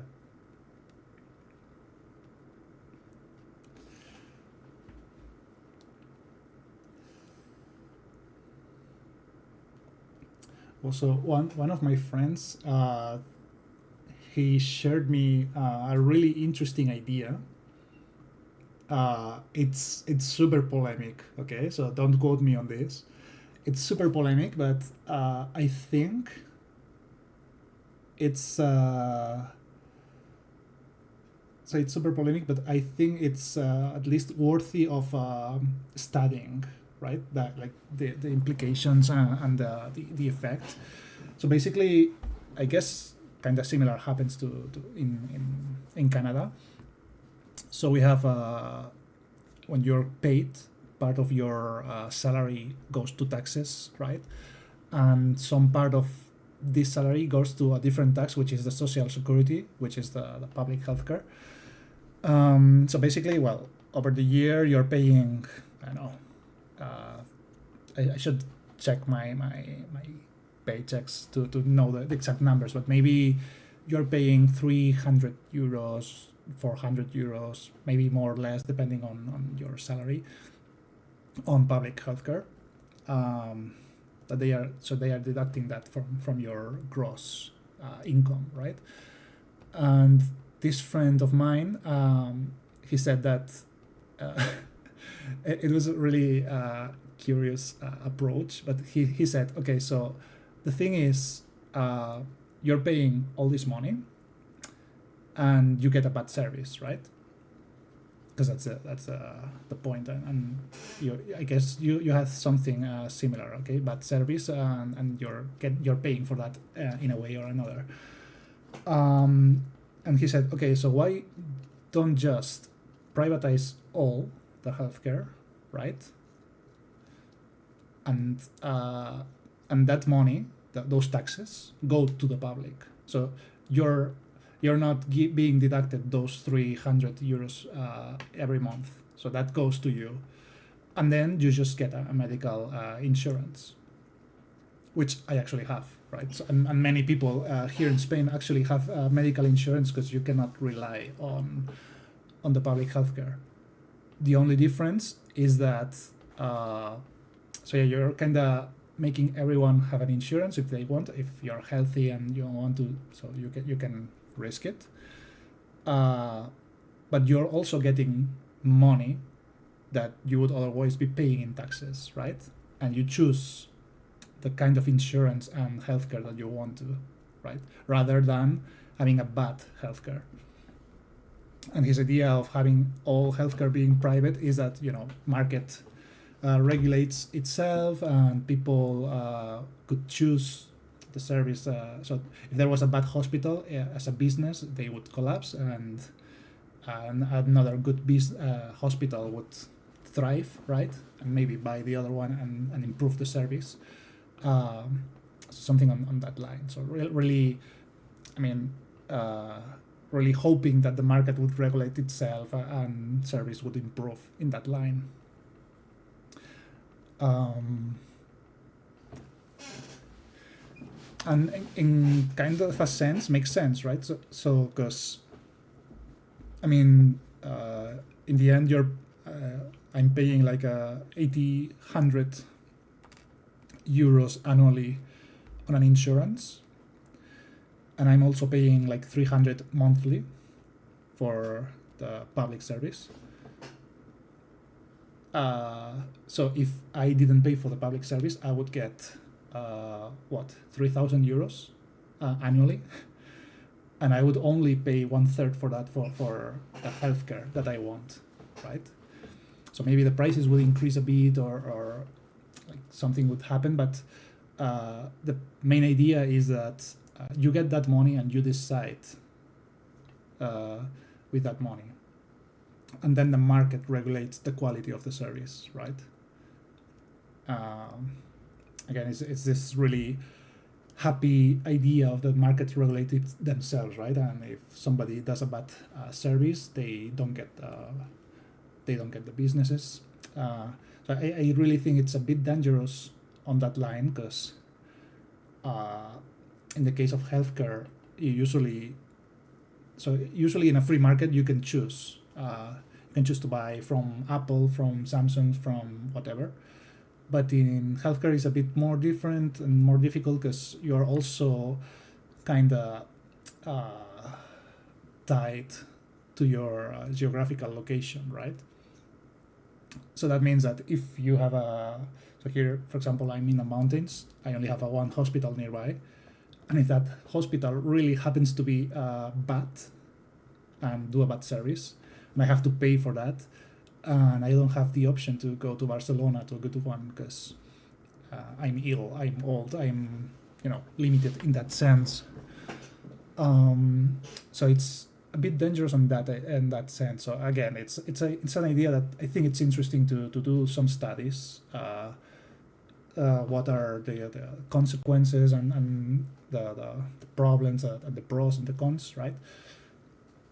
One of the problems is this one, I think, but it's kind of an interesting idea, and I know many people who actually, so they paid social security all their lives, and they never went to social security, right? And and again, so you said that you were looking for a year for a doctor. My mother, she needed a surgery, and she got a citation with the doctor for next year and stuff. So we went by the private with the insurance, and she got her surgery and rehabilitation process and all of that before she had her first visit with the doctor. So basically, she had a broken bone, right? So she's now having a prosthesis in her femur. So she would have been with a broken bone without moving, basically. And well, that would be the first visit. Then probably they would have asked for X-rays and stuff, and all the process, which would probably be slower, even slower than it was.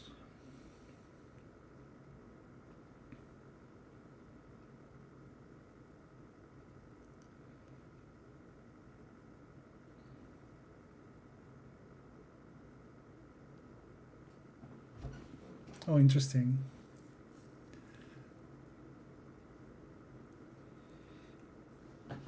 Yeah, but this idea, so this idea basically says that,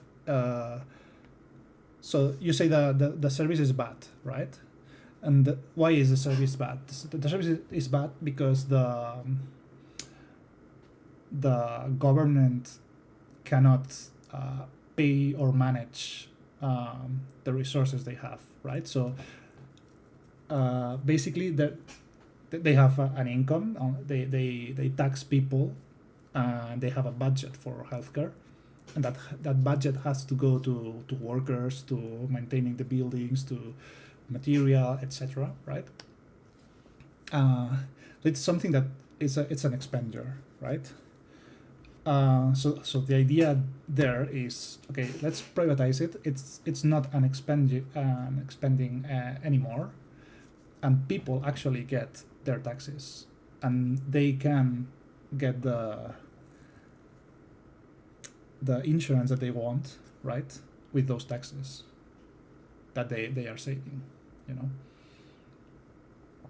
But again, I mean, everything has their problems. Of course, there's the big question, right? Why is the service bad? Is it that the taxes are not enough, or is it like a bad gestion of the money, right? That's the big question. Like, is it enough money? It's just not spent correctly, like, or is there like any other issue around? Because he told me this idea, and I'm really pro social security and free services for the people, like free healthcare. I feel it's a really good move on the right direction, because I'm kind of a left a biased thinking, but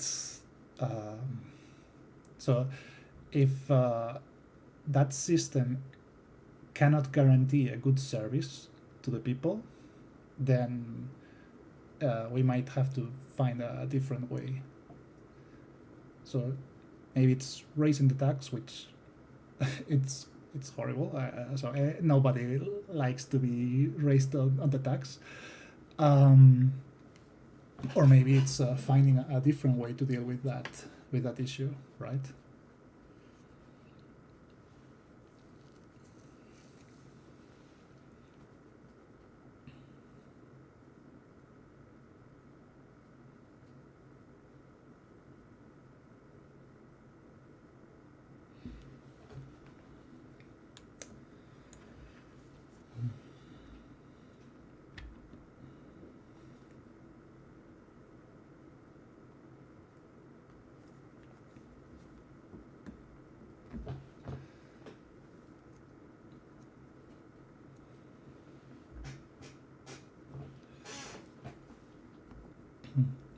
And in Canada, do you think that you have a lot of corruption, or is it clean on the politician side? Because here in Spain, it's horrible. It's just horrible. Everyone's stealing as much as they can. There's there's no hope for that. Oh yeah, right. Because it's like 4 a.m. right? So yeah. Don't worry. So yeah, sleep well. Have a good rest.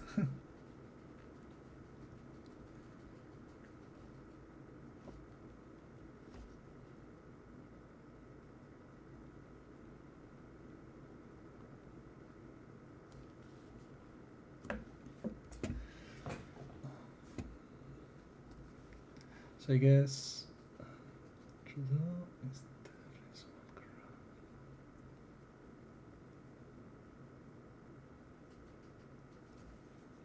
Yeah, it's hard to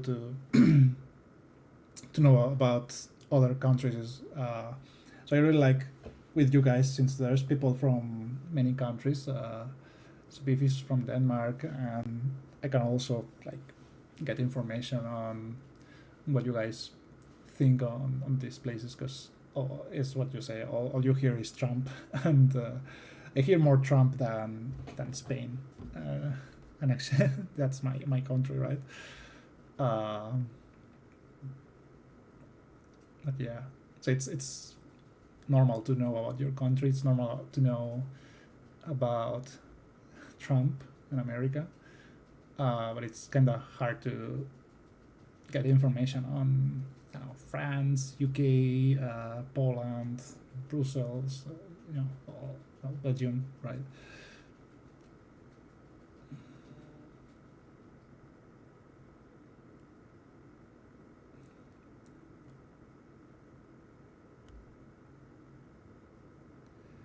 He black-faced a second time.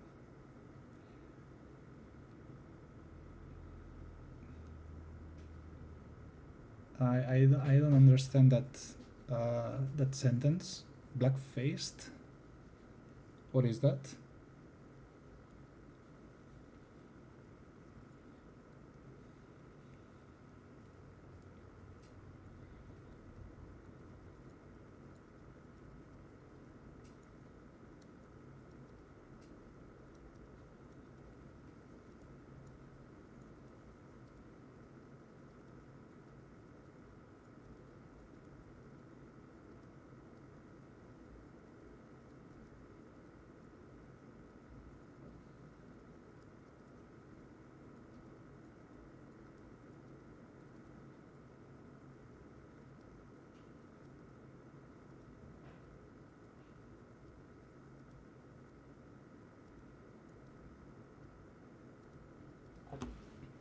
Yeah, I don't really get that phrase. Blackface, I don't know what that means.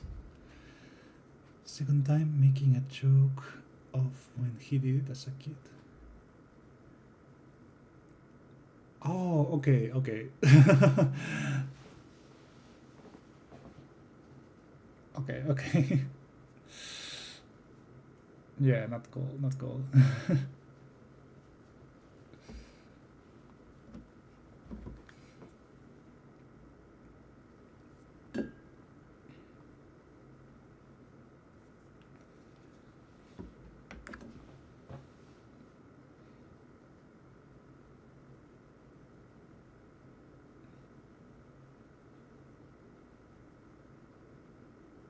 Hmm.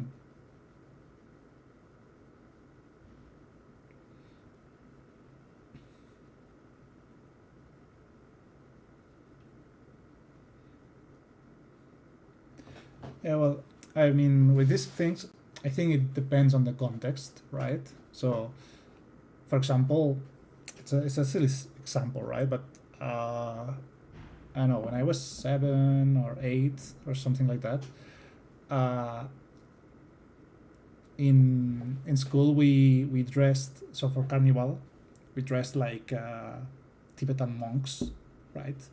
So yeah, you could also argue cultural appropriation or being racist, but it was just, you know, innocent kids dressing up like Tibetan monks with you know, with bald like heads and stuff, and robes. Um, but yeah,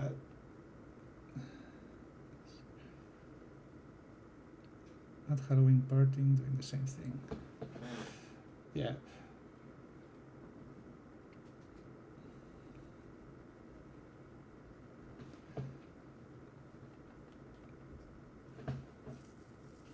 Yeah, he probably shouldn't have done that as an adult. um, yeah, I know. I mean, even if I dressed like Black Panther, I would get the suit and stuff, but I don't see myself painting uh, myself for it. Maybe if it was like for a theatrical representation, you know, in theater or for a film or anything like that, just maybe. But I know, no need to do that for a Halloween party.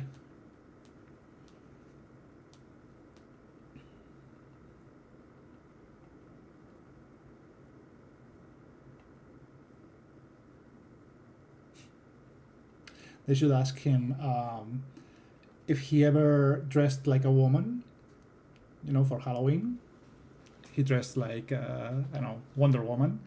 Will he chop his dick off? Like, okay, you painted yourself black because you wanted to be more accurate, right? So now that you are dressing like a woman, will you cut your dick off? Just to be more accurate with your dress, right? Or put implants in your boobs.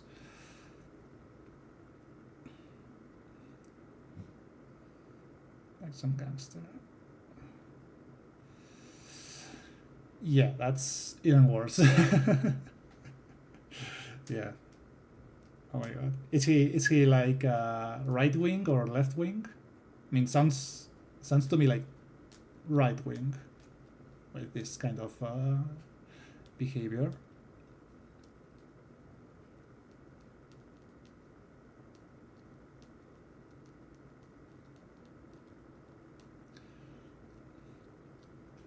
Oh. Also, how does that work in Canada? Do you have like many political parties or just two like the USA?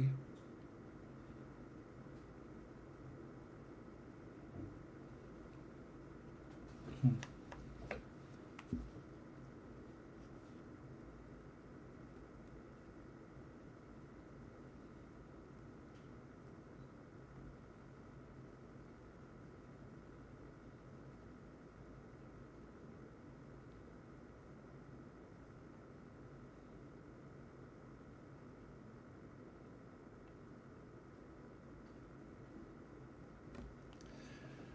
Yeah, exactly. So in America, you have Republicans and Democrats, right? And that's it. There's no chance to have a third political party, at least not yet. But in Spain, for example, we have many, many political parties.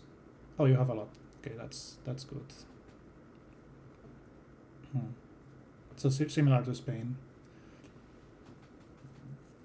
Like we have, so basically in Spain, you can have infinite political parties. I mean, not infinite, because you have to have at least X people in each party, but like any person can create a political party, and then to the elections, you can only participate if you get like 1% of the population in firms. So you have to gather 1% of your country population on signatures to actually participate on the next elections. So not all the political parties can participate. I mean, makes sense, because otherwise that would be like thousands of small political parties that nobody knows about. Conservative, liberal, Democrat, Quebec. I love Quebec. It's like no ideology, just Quebec and the Green Party. It's like, are you right or left? I'm Quebec. Like it's not about Canada, it's about Quebec.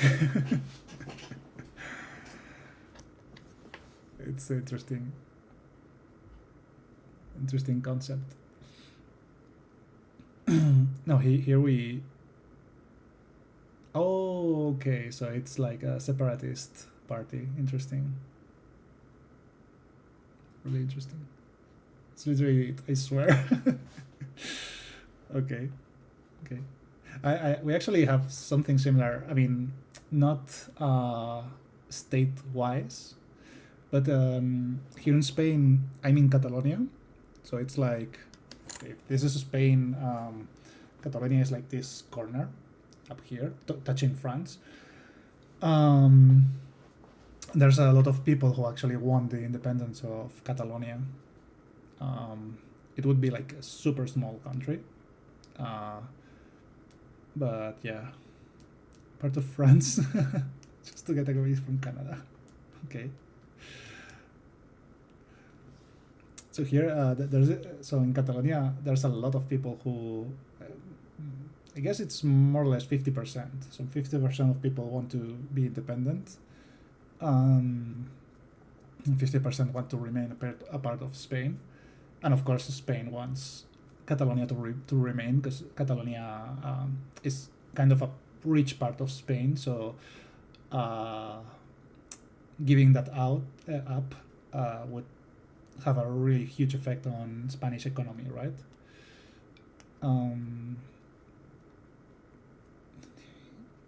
He was on some nonsense.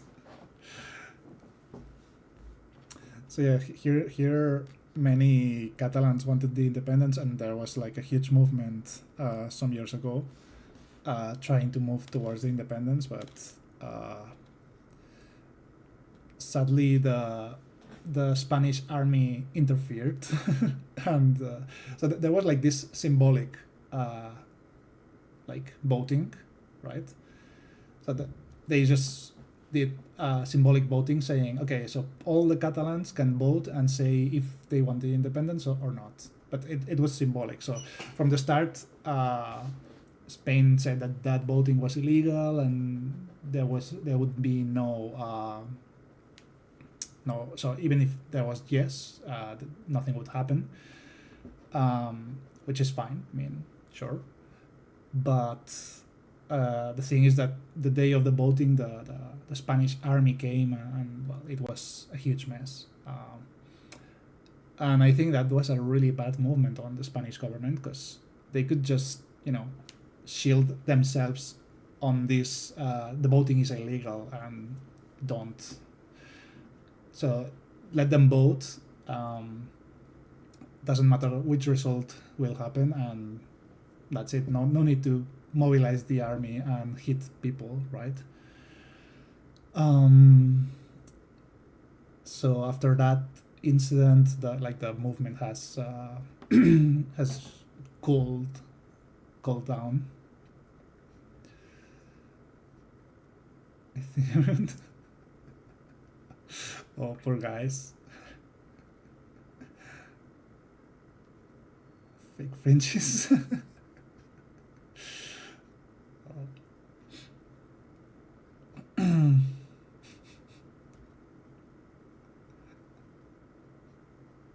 Well, but the thing here is, and this is the same argument I have with Spanish people against Catalans. So here in Catalonia, Catalans, we get a lot of hate from Spanish people for this trying to be independent and thing stuff, right? But the thing is, if you hate them so much, why don't just let them be, right? And I know there's economic and many stuff behind. It's not so. No, it's not as simple as that, you know. But so here, like many, I had this this kind of TV plotting.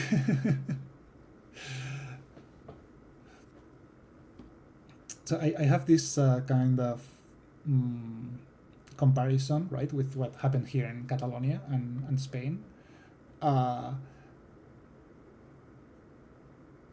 They must be with them. So with this Catalan Spain thing, I had this comparison, right? So there was a conflict, of course. So Catalonia wanted to be independent. So there's a reason behind that, right? So I compared that with a couple. So you have a boyfriend, a girlfriend, whatever, and your couple suddenly tells you that he or she wants to leave, right? That's the point of being independent, right? So hey, I'm not okay. I want to leave.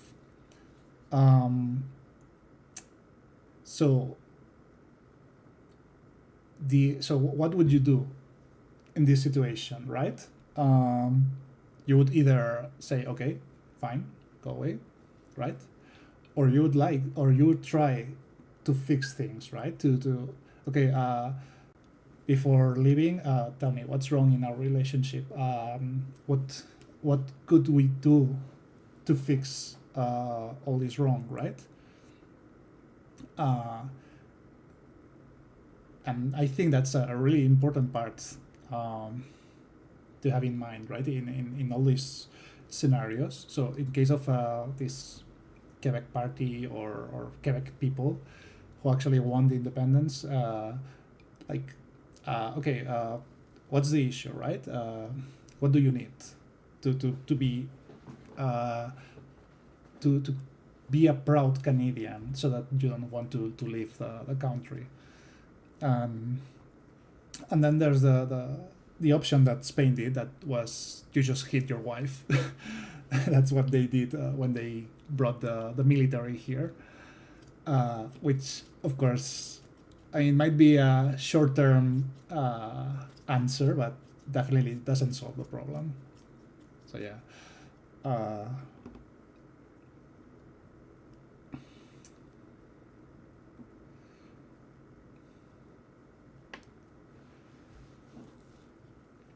Yeah, do you have any idea why they want the independence, or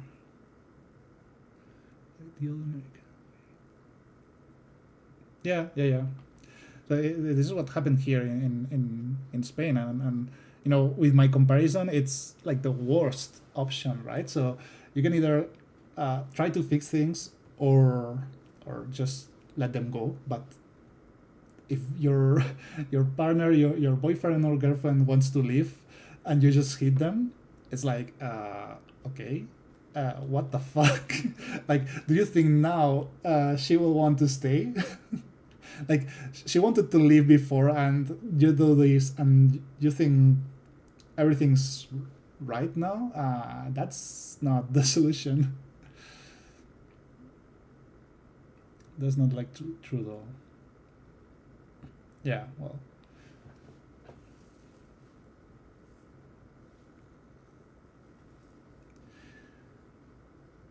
yeah. Here in Catalonia, like there's a lot of discomfort with Spanish politics as well. So that was also one of the big. Oh, okay, that's actually my package, probably.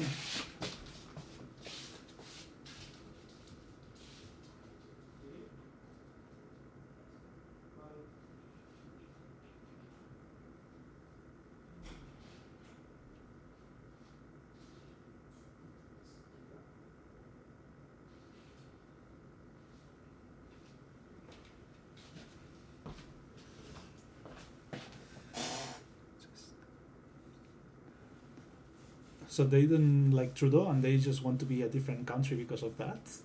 And what when Trudeau isn't there, they'll just stop existing, or what?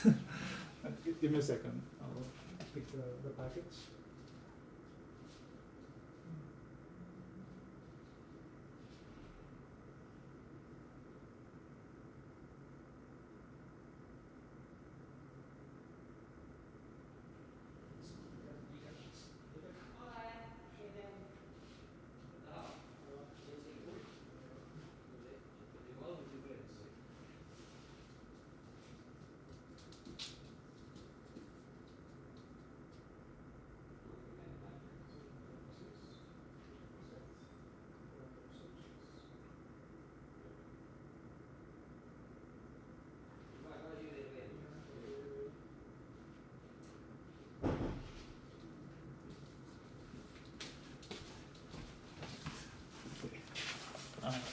I got some books.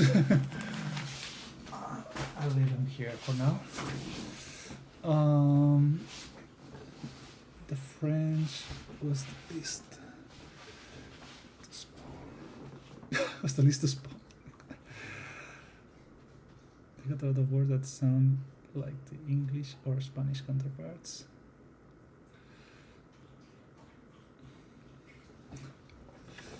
So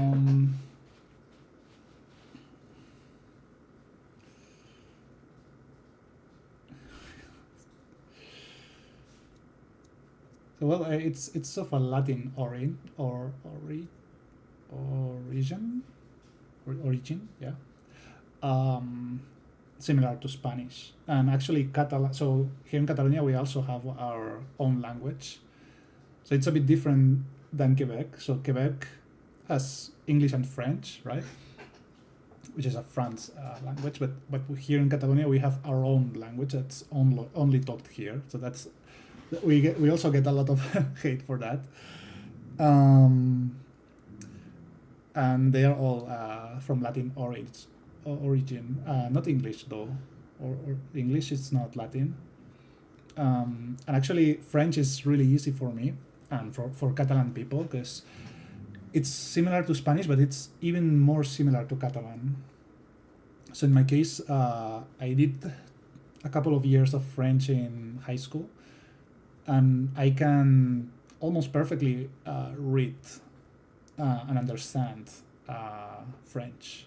Spoken, it's a bit harder because accents, and they speak fast and all of that. And when talking, it's hard for me to like make sentences because I don't have like the whole vocabulary, but I can more or less have a conversation, a simple conversation with somebody.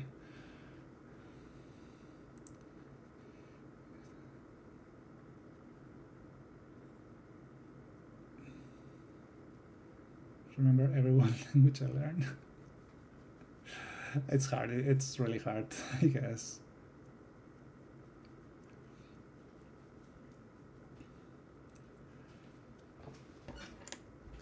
Yeah, French is really hard to understand when they speak so fast. I don't know. Maybe it's because I only did 2 years, and maybe studying it a bit more, it gets easier. But I don't know. Compared with English, I can understand most of the English people speaking, right? Same Spanish and Catalan, of course, because they are my mother tongues.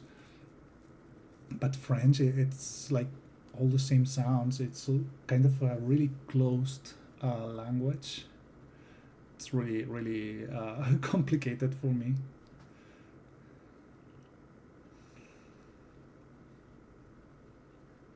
Yeah, makes sense.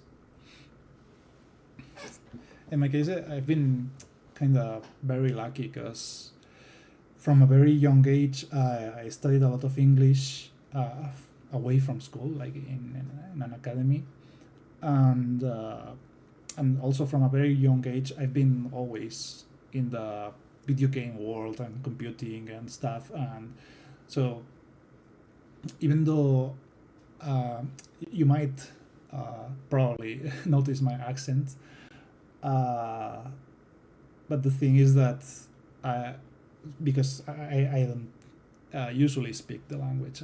Now it's when I'm speaking it the most on the streams. But on my day to day, it's very rare to actually speak in English. But there's not been a single day in my life, probably, that I didn't listen to something in English or read something in English or written something in English, right? Uh, Especially in computing. So there's a lot of more resources and information if you search in English. In video games, you get to know more people speaking in English, English songs. So it's been really easy to me to keep in touch with the language, even though I don't usually spoke it.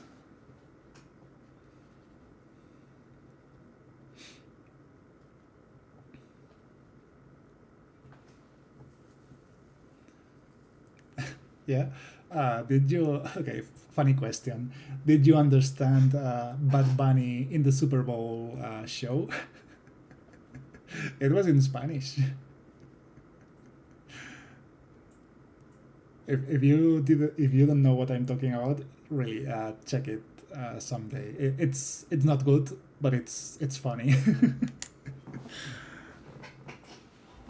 Like I did not watch it, so so maybe not now because it's late there. But try to check it someday. Uh, I advise. I'll alert you. It's not good. I mean, unless people enjoy it. Some people enjoy it. I don't really. But it's really funny because, and especially given the situation, because he did the show in Spanish. So he's an American artist, but he sings in Spanish, sings or whatever that can be called, to be fair. And given the situation in America, it's kind of funny that the biggest event in American culture, sports culture, which is the Super Bowl, it's done in Spanish. And even Trump complained,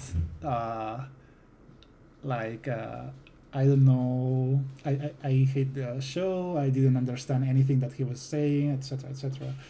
But the fun thing is that Spanish talking people, we don't understand it either. So that's really really funny. So that's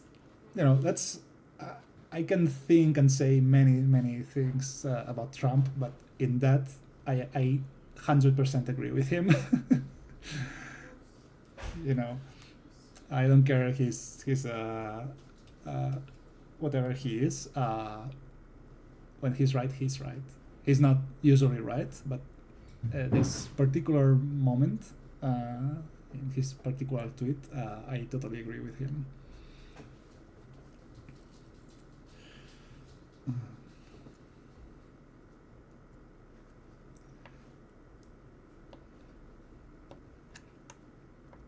I really hope this doesn't get out of context and it's used to support him in a different. Yeah, that was really really cool. Like, yeah, sure. Invite a band that's totally against your stuff. They actually got their time cut, by the way. So they were given 20 minutes. Yeah, I think that they were said that they would have 20 minutes, so they had like 4 or 5 songs prepared. And like last minute, they told them that they could only perform during 5 minutes. So they kind of censored them there, but they still did what they had to do. So that's good.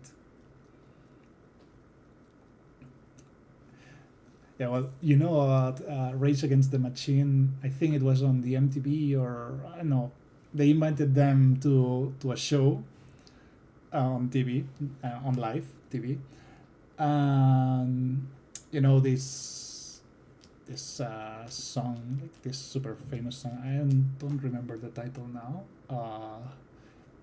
It's probably their most known song, like the one that says "Fuck you, I won't do what you tell me." And they asked them not to swear in live television, right? And of course, they shouted, "Fuck you! I won't do what you tell me," right? That was really really funny from them. And then they kind of cut the middle of the song. And the reporter is like, "Oh no, we had to cut because we asked them not to say something, but they did." Yeah.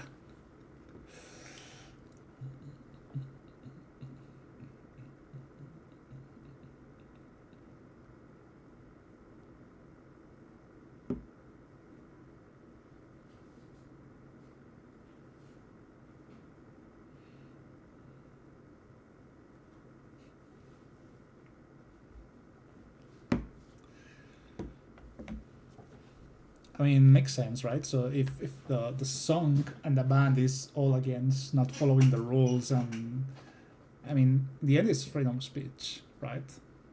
So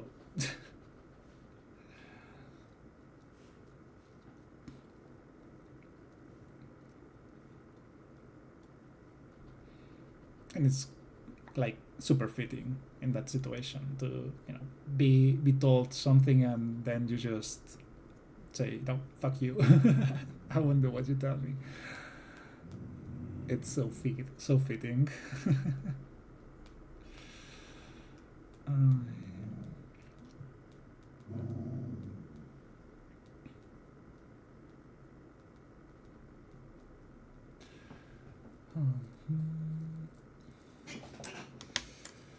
so I think in this reset, let's check if there's something good.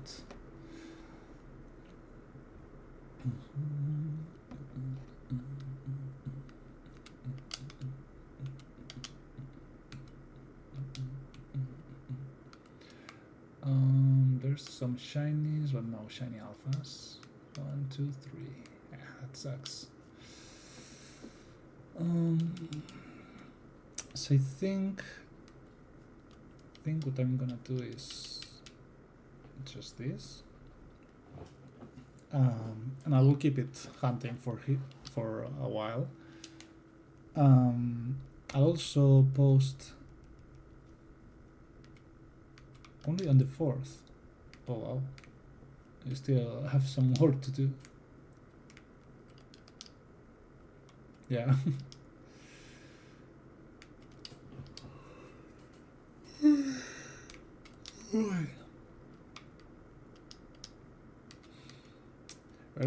So last time I checked, I think we are only missing 36 Pokemons for the shiny decks. So we're getting close. And I actually already have these shiny alphas, but I'm trying to get more for you guys for the lottery.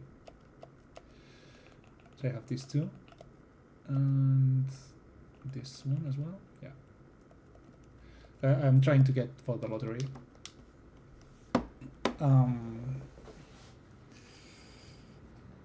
But yeah, we're getting there slowly.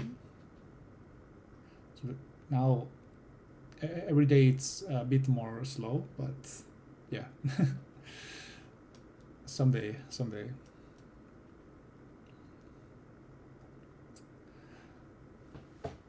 So I wanted to get a couple more Fidos for the lottery, and then I'll leave the area, even though we'll probably have enough.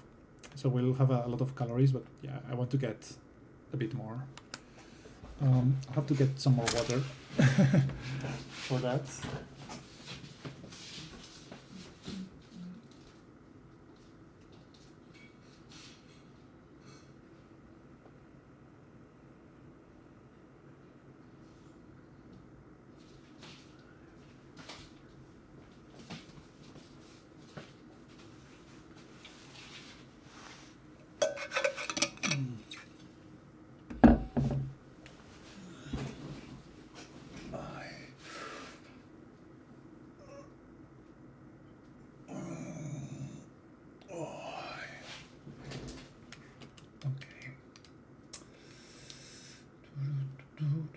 Oh, what the fuck are they doing here?